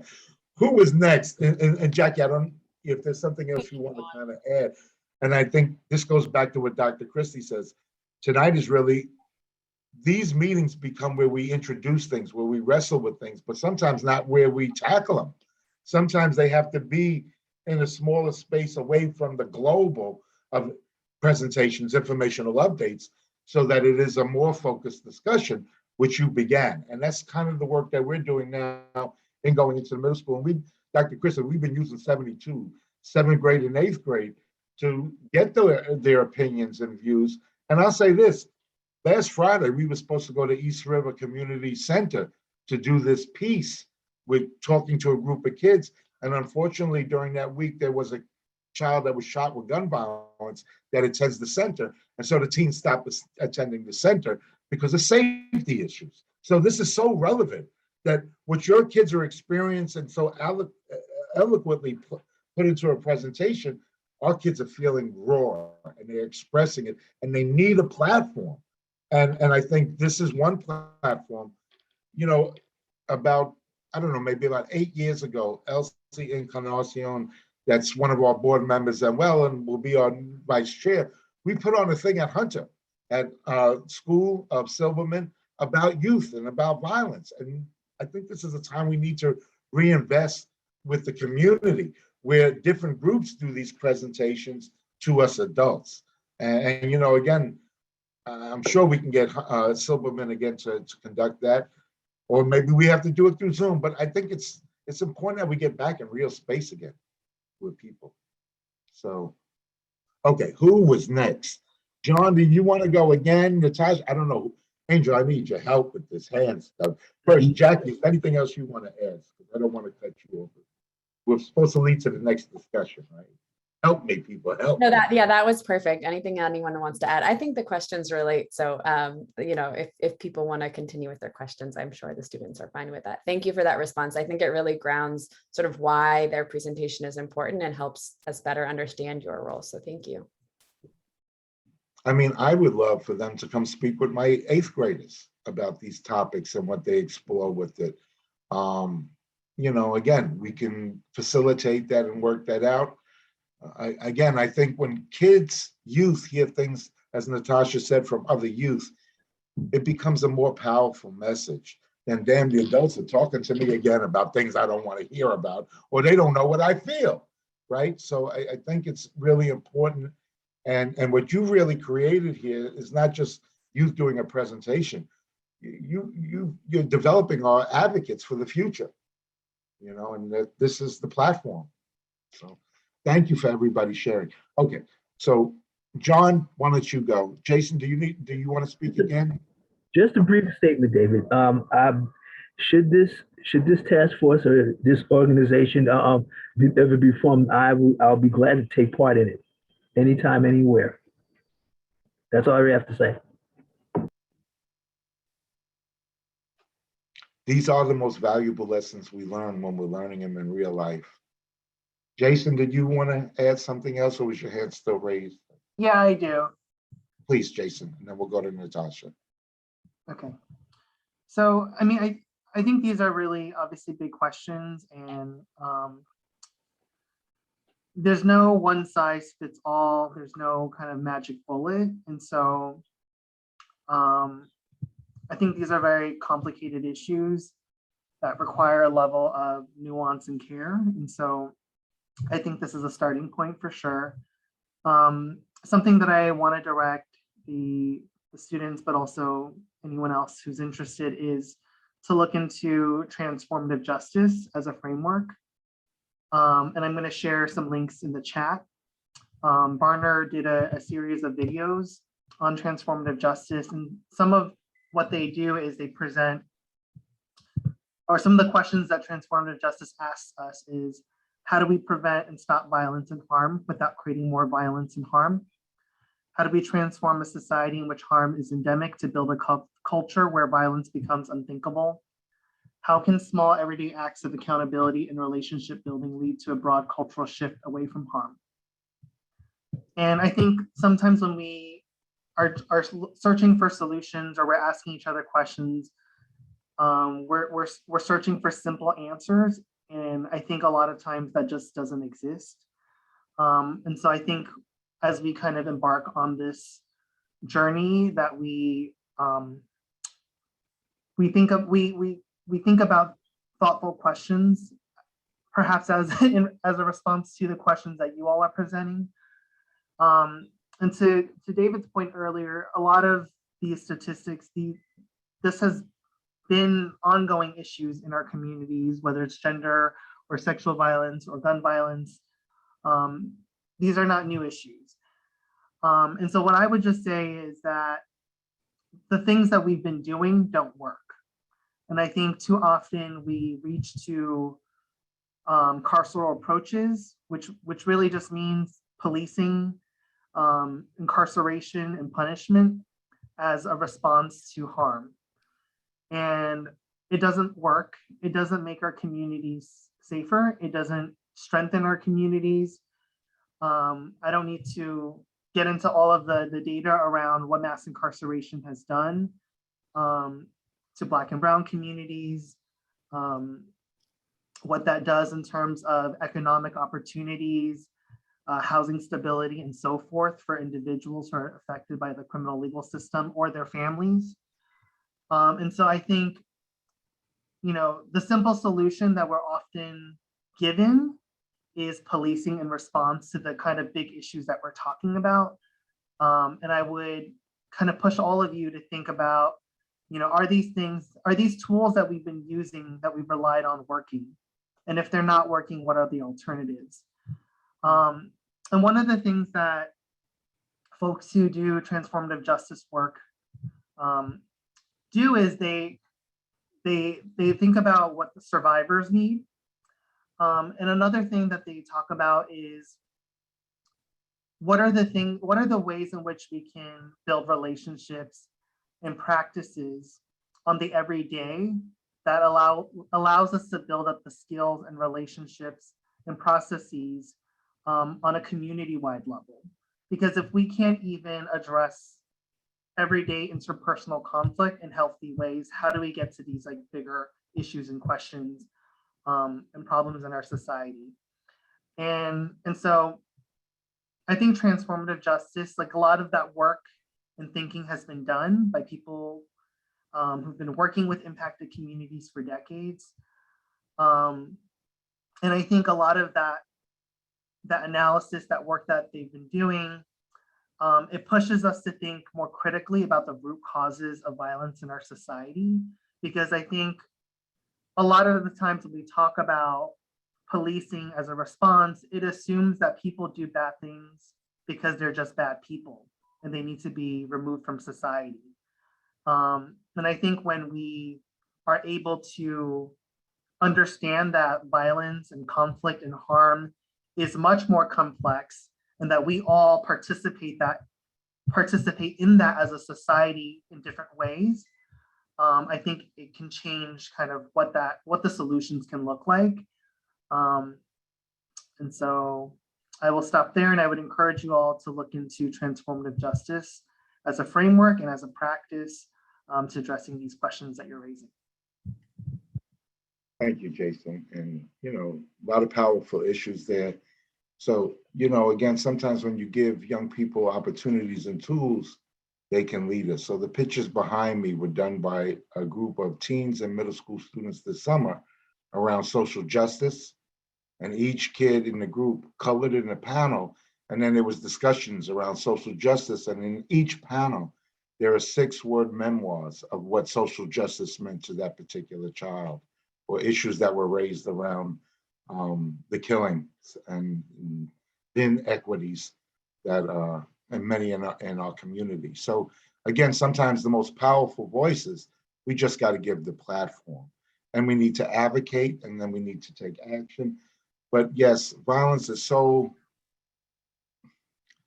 much a part of our society. And just that statistic that was showed with the different countries, and America, right? So far beyond everybody else and living with violence as before. And, again, we know through politicians, we can't change gun laws, right? I mean, how many school shootings? What do they say? It's like 300 and something already this year. Every day there's a school shooting or, mass shooting rather. We have to change culture. We have to heal. We have to find different ways. Natasha? I just wanted to make a quick little comment. I respectfully disagree with Jason in terms of the that policing doesn't necessarily work, because the kids mentioned about not feeling safe while waiting for like the trains and the buses and stuff. And I could agree with that on a personal level. A lot of us were going to school at like 6 o'clock in the morning, and in reality there's no policing there when a lot of and stuff does happen. It ends up people jumping out at us. I'm just saying the stuff that I have personally seen. My suggestion to the students is to go to the public safety, try to speak in front of the public safety committee about some of this, because it was an excellent presentation, but I feel like some of the stuff that they were saying could be supported better at the public safety meeting, in terms of like the trains, like finding out what we could do about like waiting for the trains and the buses, and also the gun violence in the community, to come up with a solution. And it's not a one size fits all solution. I will acknowledge that, but there needs to be something done, because we've been talking about this for years, and it's a reality that a lot of us face every day. And I personally don't want to see kids younger than me have to see some of the stuff that kids in our age had to see. We have the opportunity to change stuff before anything happens. We have the opportunity to turn this community around a little bit. And East Harlem, I've noticed, is a very family-oriented community. So it's coming together to figure something out. I think this is just the start of a fabulous presentation, but I think it could go so much farther. So I encourage the students to keep on with that. Don't just stay at your school. Expand out a little bit more. But you always start with your community. I'll just add, Natasha, that, yesterday, I think I heard on 1010 Wins News driving in, there were a group, or maybe it was this morning, there were a group, I think, of middle school students that walked out to address these very issues of their own safety in school.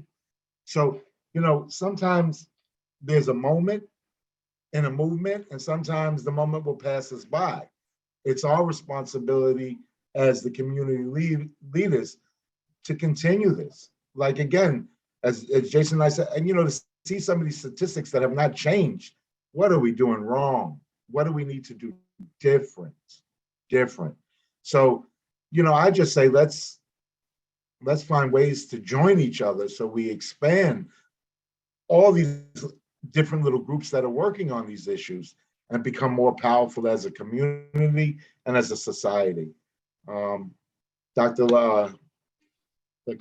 Sorry, please. Yeah, no, first of all, I think it's good that we're talking.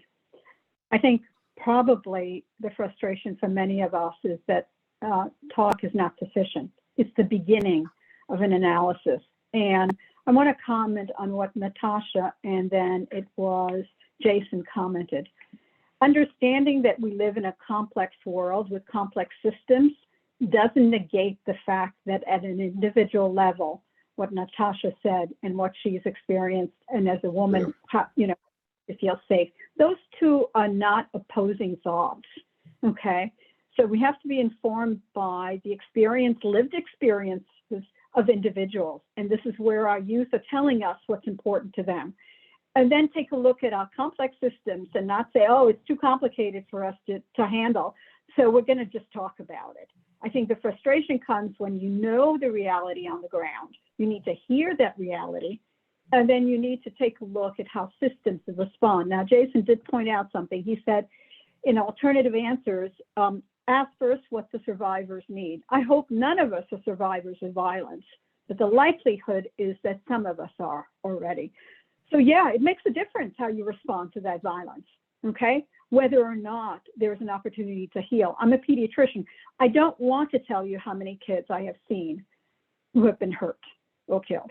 I don't want to share that with you but as a physician, I had to respond on the spot, but it doesn't mean I stop there.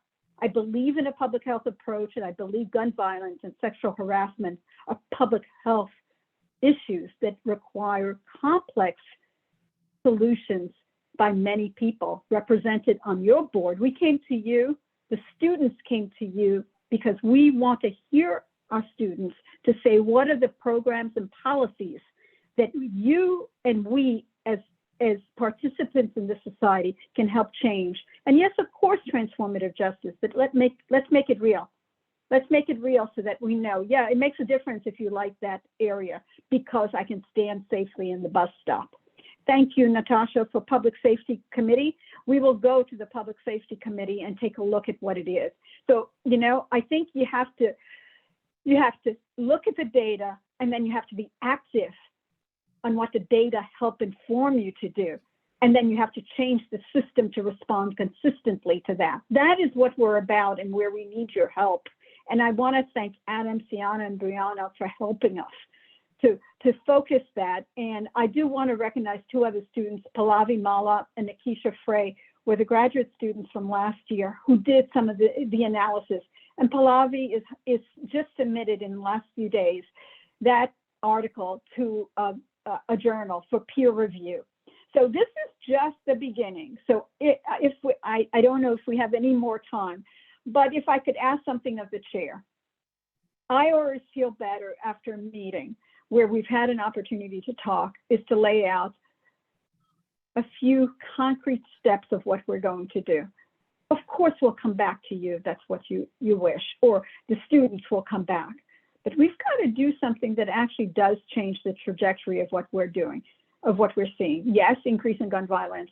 Yes, dismissing the fact that the experience of our young women, and it starts when they're little girls, that experience, we have to begin to take a look at concrete things that we can do. So, I give it back to you. I thank you for thinking with us, but this is just the beginning. And as researchers, by the way, Adam, Sienna, and Brianna are co-researchers, all right?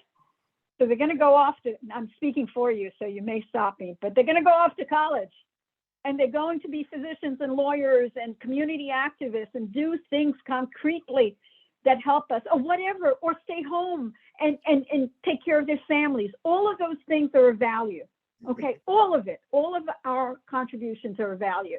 So we're very proud of them, but we also need to be accountable to them, okay, as adults in this community. How are we going to help? How are we going to require our systems to change in the ways that we know, as Jason outlined, that we know they need to change, okay? Anyway.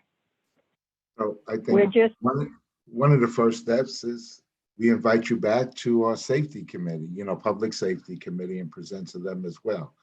The next step for me would be to reach out to the group and have you present at our tier meeting that we will have. I got to check the date because we meet every 2 weeks, and have the young people present and then build upon the work that we're doing and the work that you're doing with the surveys that we're going out and asking young people. How do they feel about their community? What's enriching about it? What are the strengths in their community? So we're taking like a different approach to address some of these other kinds of issues of safety and what kids feel around those particular issues. And while this was initially a community with adults included at all ages, a lot of the work is focused back on the youth and how the youth are being represented in the community. So I think, that's one ways we build ourselves stronger, to involve other groups that are working on this. So again, we grow the group in the community that's addressing these issues. As again, as opposed to having little segments, work on it individually without the strength of the entire community. It's a beginning, right? Yes, please, Dr. One of your speakers said, inform, monitor, and report. I would say not only monitor, but see if your interventions are making a difference by looking at outcomes. That's what we're trying to teach co-researchers our students who are co-researchers, that this is a descriptive study to tell you what the students thought. But if we do interventions, we are accountable to the community to measure the impact. And if it doesn't have an impact, that's information too. But to be transparent about the data, about the impact of interventions is really important. I started in 1986 as a junior faculty member in the Harlem Hospital Injury Prevention Program that reduced injuries to kids by community-based intervention. So we know Charlie Brannis, who's at Columbia, has been funded by the NIH to look at vacant land remediation. We have some solutions, but we are accountable to report when things work and when they don't work.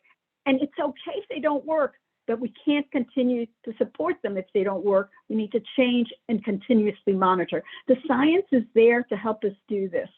What we need is to be organized. Yes, to do absolutely. Well, That's again, why we came. no, and I also want to add that, NIAM has been very good in our community addressing the issues and really involving people in the community. More lately as I've worked with them and overlapping some of these research studies, that there's really a concerted effort to work with families and youth that are in the community. So, I've worked with Kimber for a while and other members, and they've really done the work. And Shania, I think, or Shania. I always forget which way. Angela got me messed up with her name. But anyway, we thank you, and let this just be a beginning. We should stay in contact. Again, I would like to invite you to our next tier meeting where the youth can do the presentation as well.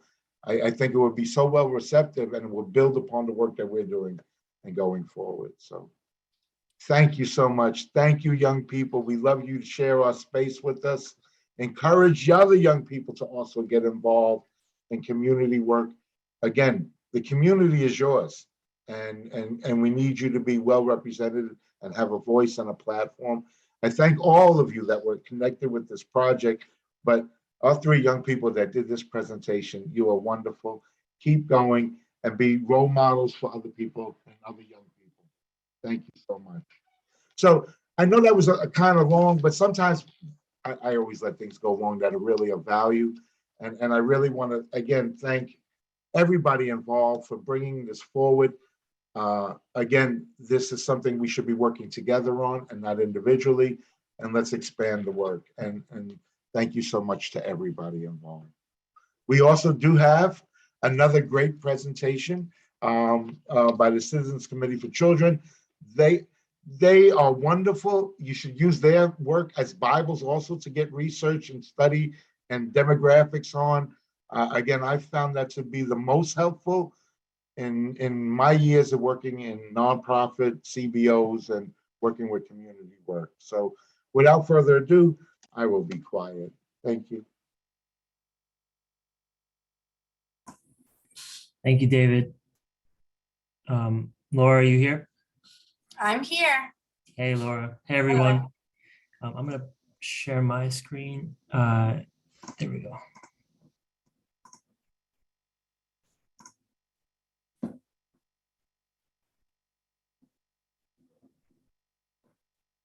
Is that coming through okay for everyone?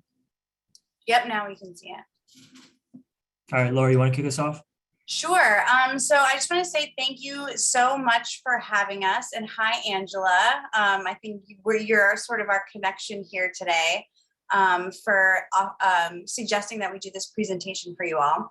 My name is Laura Jangstrom. I'm the Director of Civic Engagement Programs at Citizens Committee for Children, joined by my colleague, Jack Mullen, who's a research associate. And we're really here today just to share with you some of the work that we do and the resources that we have for you. We are a 76, if I'm doing this math right, 77-year-old child advocacy organization. We were founded in the 40s by Eleanor Roosevelt, and we often talk about our work in 3 pillars. The first is policy advocacy, and Jack, I think you can go to the next slide. I'm just going to go quickly, right? We'll come back to the research because that's how we're going to kick off the presentation today. So I'll talk about our advocacy first. We have a 4-person policy team that is monitoring city and state policy and budget issues that relate to children and families in New York City.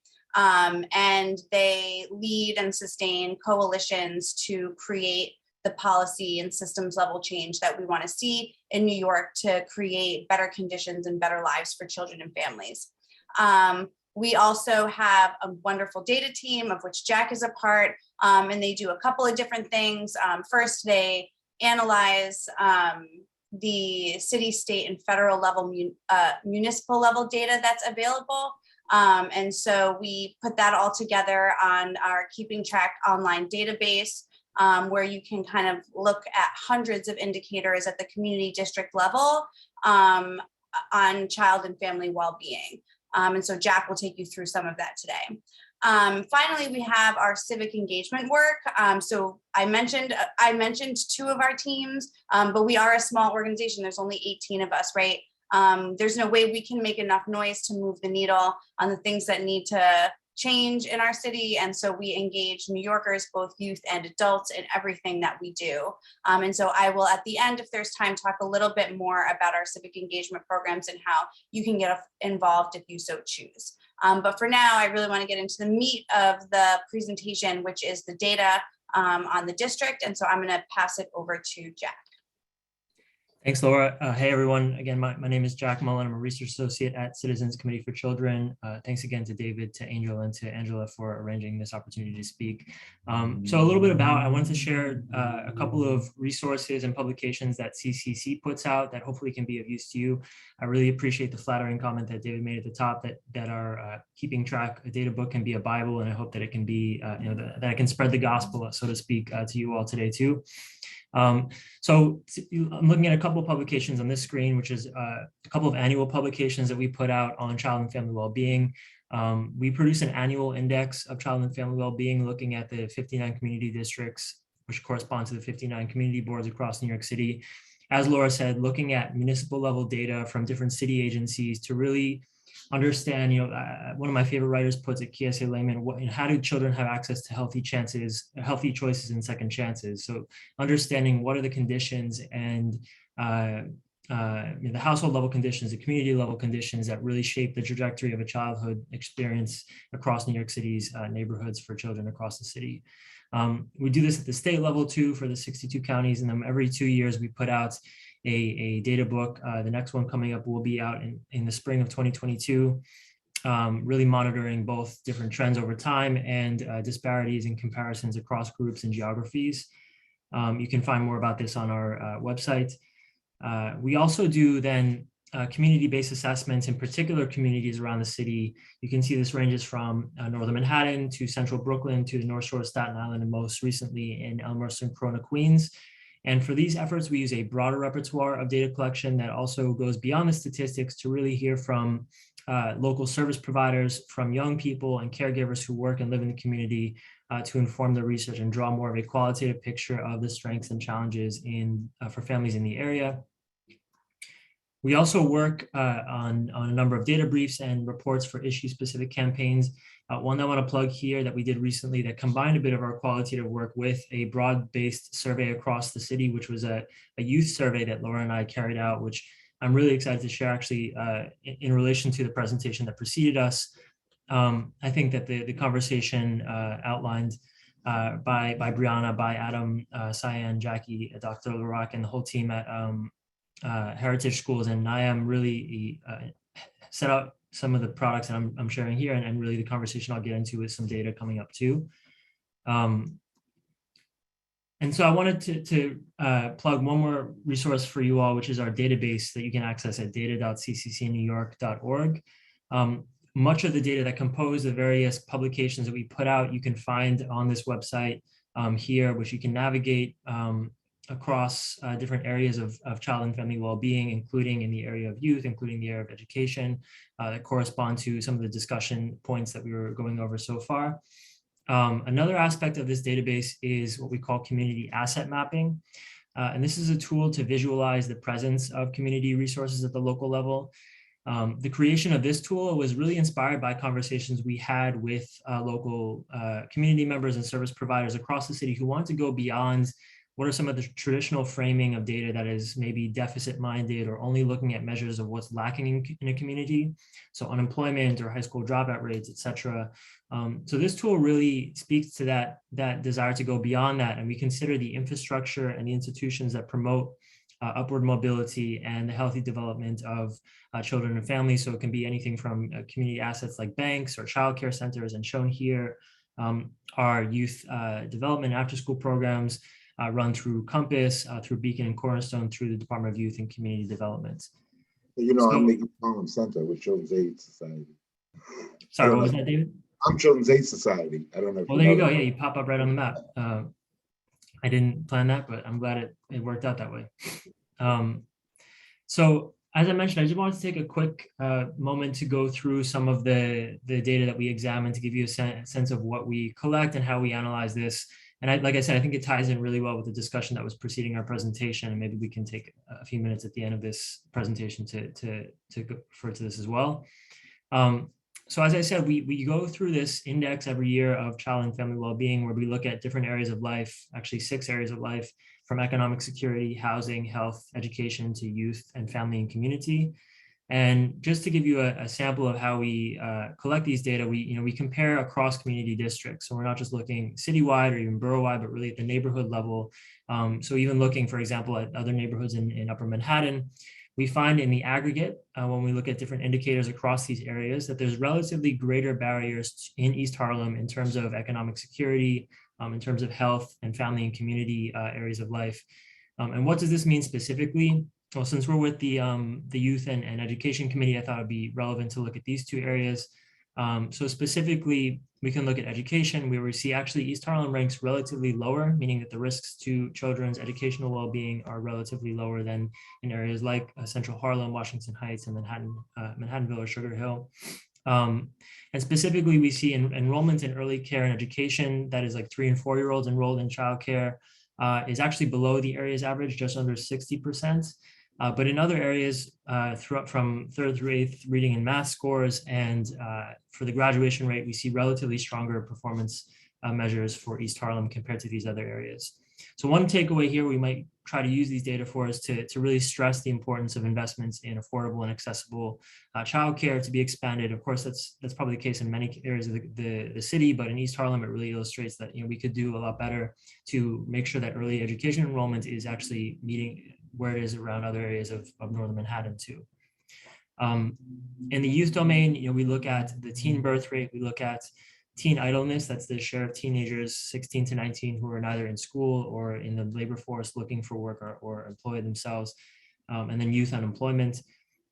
Again, relative to the rest of Manhattan, East Harlem sees relatively fewer barriers to well-being for youth when we look at these data. But it's also important to go beyond these indicators. So we use these indicators really as a starting point for conversation. And there's another data point that I just wanted to highlight here when we're talking about youth safety specifically, and this discussion around even carceral or punitive approaches to youth safety and community safety. And so on this front, the measures here is looking at admissions to juvenile detention. This is the share of young adults aged 5 and older, 5 to 18 or 5 to 17, who were admitted to juvenile detention facilities over the last year.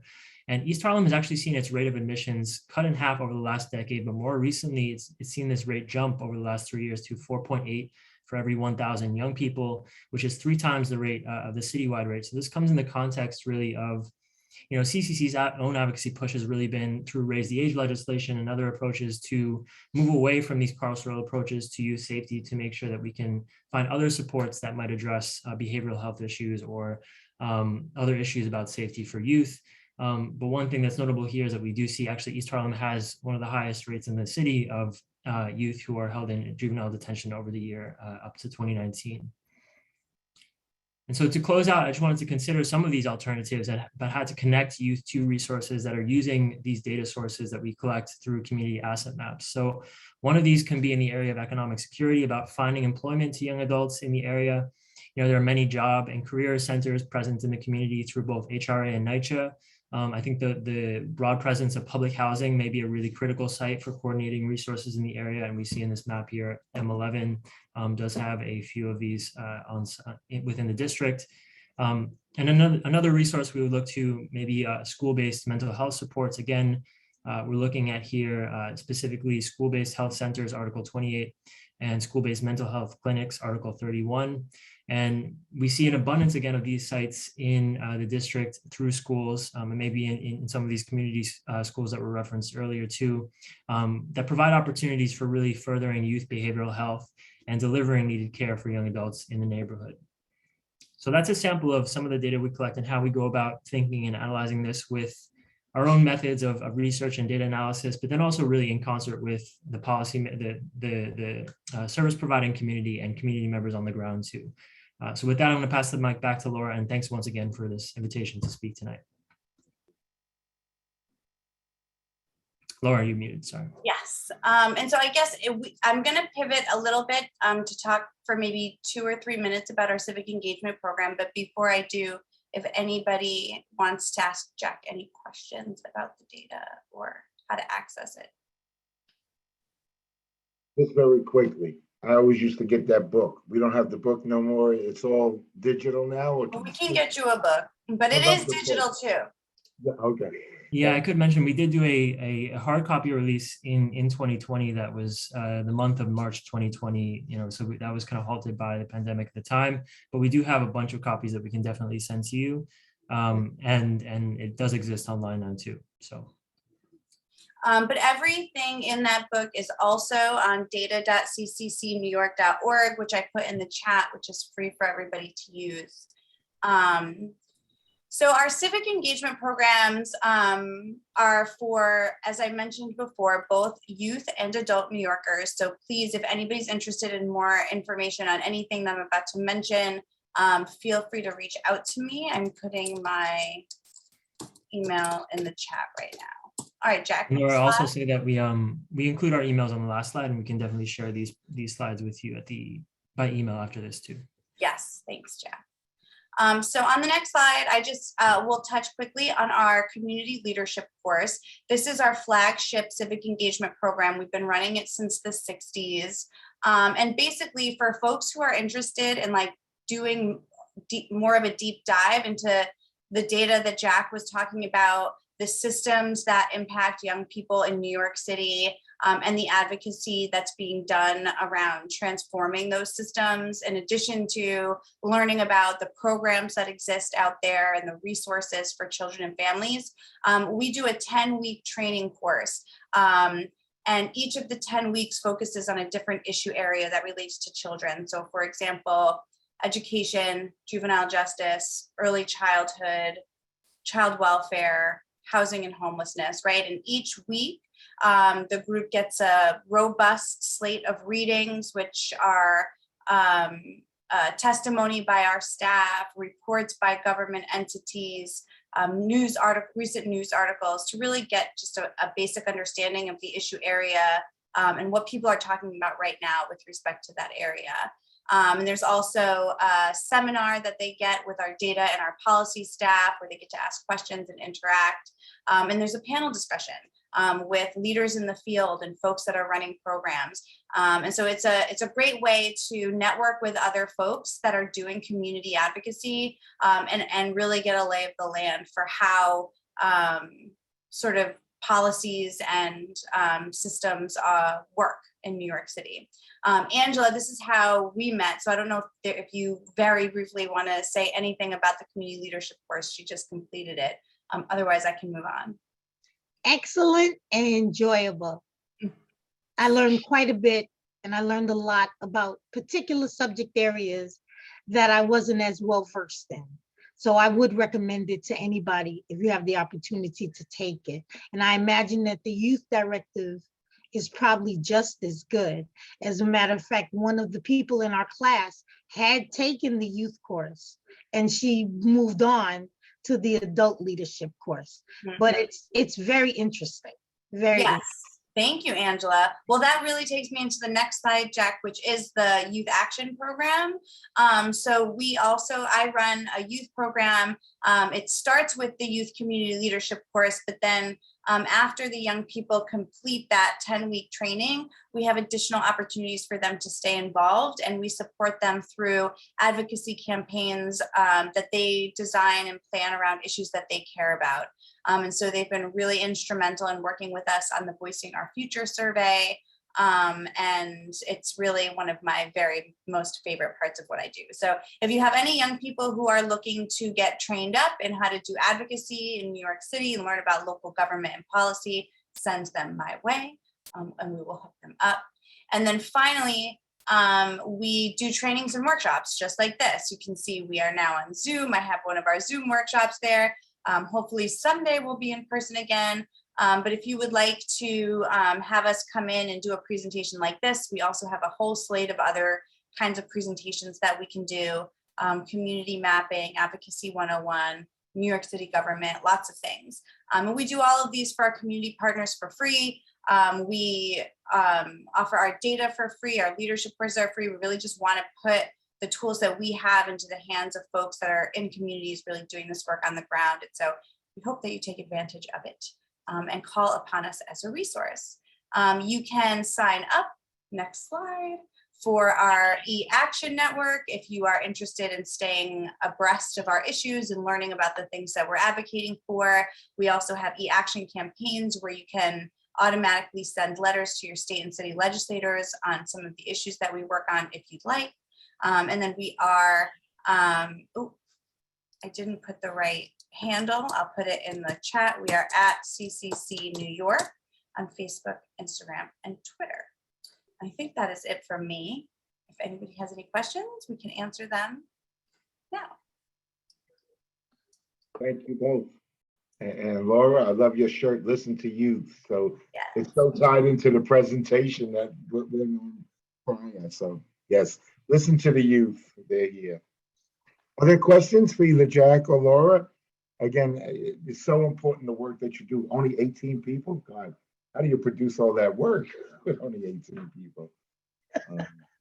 But, you know, again, please, you know, whenever we're reviewing stats or statistics or want research information, the demographics is so accurate and on point, and it's been so helpful over the years. And I write my name in the book so nobody steals the book from me until I get a new one. But, you know, are there questions? Any thoughts? Any comments? We'll send you guys a stack of books. They are pretty. Yeah, and I would like to explore the leadership, you know, the program. I think it would be good, and even for one of my staff, I think who's definitely doing this work. You love it, David. I'm sure I saw your picture in that little Zoom screen, Angela. You know, I got two screens. I zoom one big, and so no. And again, I think, you know, all these things are all relevant, you know, and I'm glad that these two went right back to back, right? Because we're talking about the power of youth and voice, and also the statistics and information and the demographics and all those other supports, and that we can better help train the youth. Is there any cost associated with those? Because no, that's even better. Not that I wouldn't mind paying, but if the youth were, I would pay for those youth to participate in that course. So again, I think the more resources we can get to our young people, expose them, and most importantly, give them a platform. Yes, Jessica, we're going to work together on this. I saw your text too, but I couldn't get back. Any other thoughts tonight? This was a really great meeting. I think the information was so relevant and really sparked a lot of me that the work that I'm doing on one end, it's happening all over. And how do we get to a better? Go ahead, Angela. I see your hand now. You know, on the dark screen, and you put up the dark hand. I can't see that. Okay.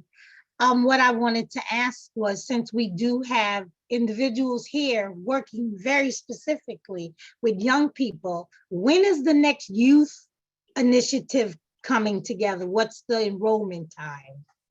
So we are thinking about doing it a little bit differently this semester. Next semester in the fall, we will be running definitely a regular cohort of youth. This semester, we are potentially partnering with NYCHA to run our program for a youth leadership council that they are going to start recruiting for soon, to do work around housing justice. So we were going to actually bring our 10-week curriculum to them. So once if that really does happen, and once they start recruiting, I'll make sure you guys get that, because any of the kids who live in your NYCHA facilities in the district can apply for that and join. And we're really wanting to do it in person. I don't know that that's going to happen. But if not, it'll be online. And so it'll be easier for kids from all over the city to participate. But if it's in person, we'll try to find some sort of central location. We'll have it after school, and, but we'll keep you posted. Laura, make sure to send it to me as well, although I know I'm on the mailing list. I will, for sure. Thank you very much. And thank you for coming, Jack and Laura. Yes, Thank and you, I hope you can do it live. What I found this year, and even in the summer, kids need to be back with kids, and the camaraderie, the socialization, and everything is so David, important. do you have a space for us? We'll do it if you have a space. See, I have the space only till 7 o'clock at the school, and I have space, so we could do it before 7 in the day. I can work that out. But then let's talk. We've been going. I know you've been really reaching out with Carly and Angel, but let's connect. And there's also space in Children's Aid. If I had the East Harlem Center now, it's being torn down, you would have space because I opened it up. But we have another site up in 114th and in Taft in the NYCHA facility. So it might tie in. It's a small space, but let's explore, Laura. Yeah, definitely. We'll be in touch. And we have Millbank Center on 118th Street, so. And I don't know, on the west side, I have a NYCHA site on the west side, Frederick Douglass, where actually I grew up in Children's Aid in the 1970s, looking like Danny Partridge, So, some of y'all don't know the Partridge family. Those of us that are a little older. Well, this has been a great meeting. Jewel, it's good to see you in our space as well. Jewel Jones has been a partner of mine on a couple of boards in different spaces. Thank you. So is there anything else? We do have some new business, right, Angel? One last thing, unless there's any other questions. We have New York State Clean Green Schools Initiative. And basically this is to improve the air quality and reduce carbon emissions in grades pre-K through 12. So who do we have to talk about that, Angel? I'm sorry. We don't have a speaker. This is a holdover. Oh, it's a holdover. Okay. So we'll hold it over to next time. Anything else? I want to wish everybody a happy holiday. Thank you, members, for bearing with us with this great meeting today, although it was a little long, but it was really informative. Dr. Lecrae, did you want to add anything? I think no. Thank you so much for just creating this space for all these young people and all the different levels, from NIAM to Heritage School to graduate students. That's what we talk about, involving community. And again, we will continue to work with NIAM as they address things in our community. Actually, Angela and I did a nice thing with Shania Taylor, right? Right, Shania. You keep messing me up with the name. I mix it up. It's my fault. But we've also been working with the EHAC team at NIAM. So I'm very interested. Is this part of the youth engagement that Shania was doing before? Is working with? No, not necessarily, but we are building connections across a number of different efforts. This is one of them, and Shanae is doing really remarkable work with Youth Works. So yes, connections. This is a discrete project, but I'm glad you recognize Shanae. She's wonderful. There's another senior scientist, Zolene Hill, who just joined us. I'm going to ask her to reach out to you as well and talk about her work. It's all wonderful. Did you say Jolene? Zolene Hill. Yes, I know her. Very good. I'm on that committee. The other group that I've been mentioning with here, Shanae has been part of that as well. See, and this is what I'm saying. We have so many overlaps where they're already the 6 degrees of separation, or more like 2 degrees. we need to strengthen this by, making it much larger than individuals. And that's where I am in this space. Well, thank you again and happy holidays and stay safe. Happy holidays, everyone. So is there any other new business? We do have to do a roll call for adjournment. Again, I want to thank all the presenters. Young people, keep growing, keep challenging us adults to do better for your future. Excuse me, David. Yes, John. I'm sorry, John. Just want to say something. It has something to do with a former member of the committee. Just in case you didn't know, Mahfouz Rahman graduated from CCNY. Go ahead. So Mahfouz was our 16-year-old that joined the community board about 8 years ago and had been a force ever since he's been with us. And again, we wish him well. Thank you for sharing that information, John. And we expect him to come back now as an adult and continue to work in the community he started as a youth. Again, I wish everybody a happy new year. Celebrate whatever holiday, celebrate all the holidays. I say sharing all the great things that we all do. And have a safe new year. And I look forward to seeing everybody at full board. And I continue to work, like to continue this work with our young people. Thank you all. Angel, the roll. Angela Donadell, Present. David Giordano, Present. John Green, out. Robert Harvey, Present.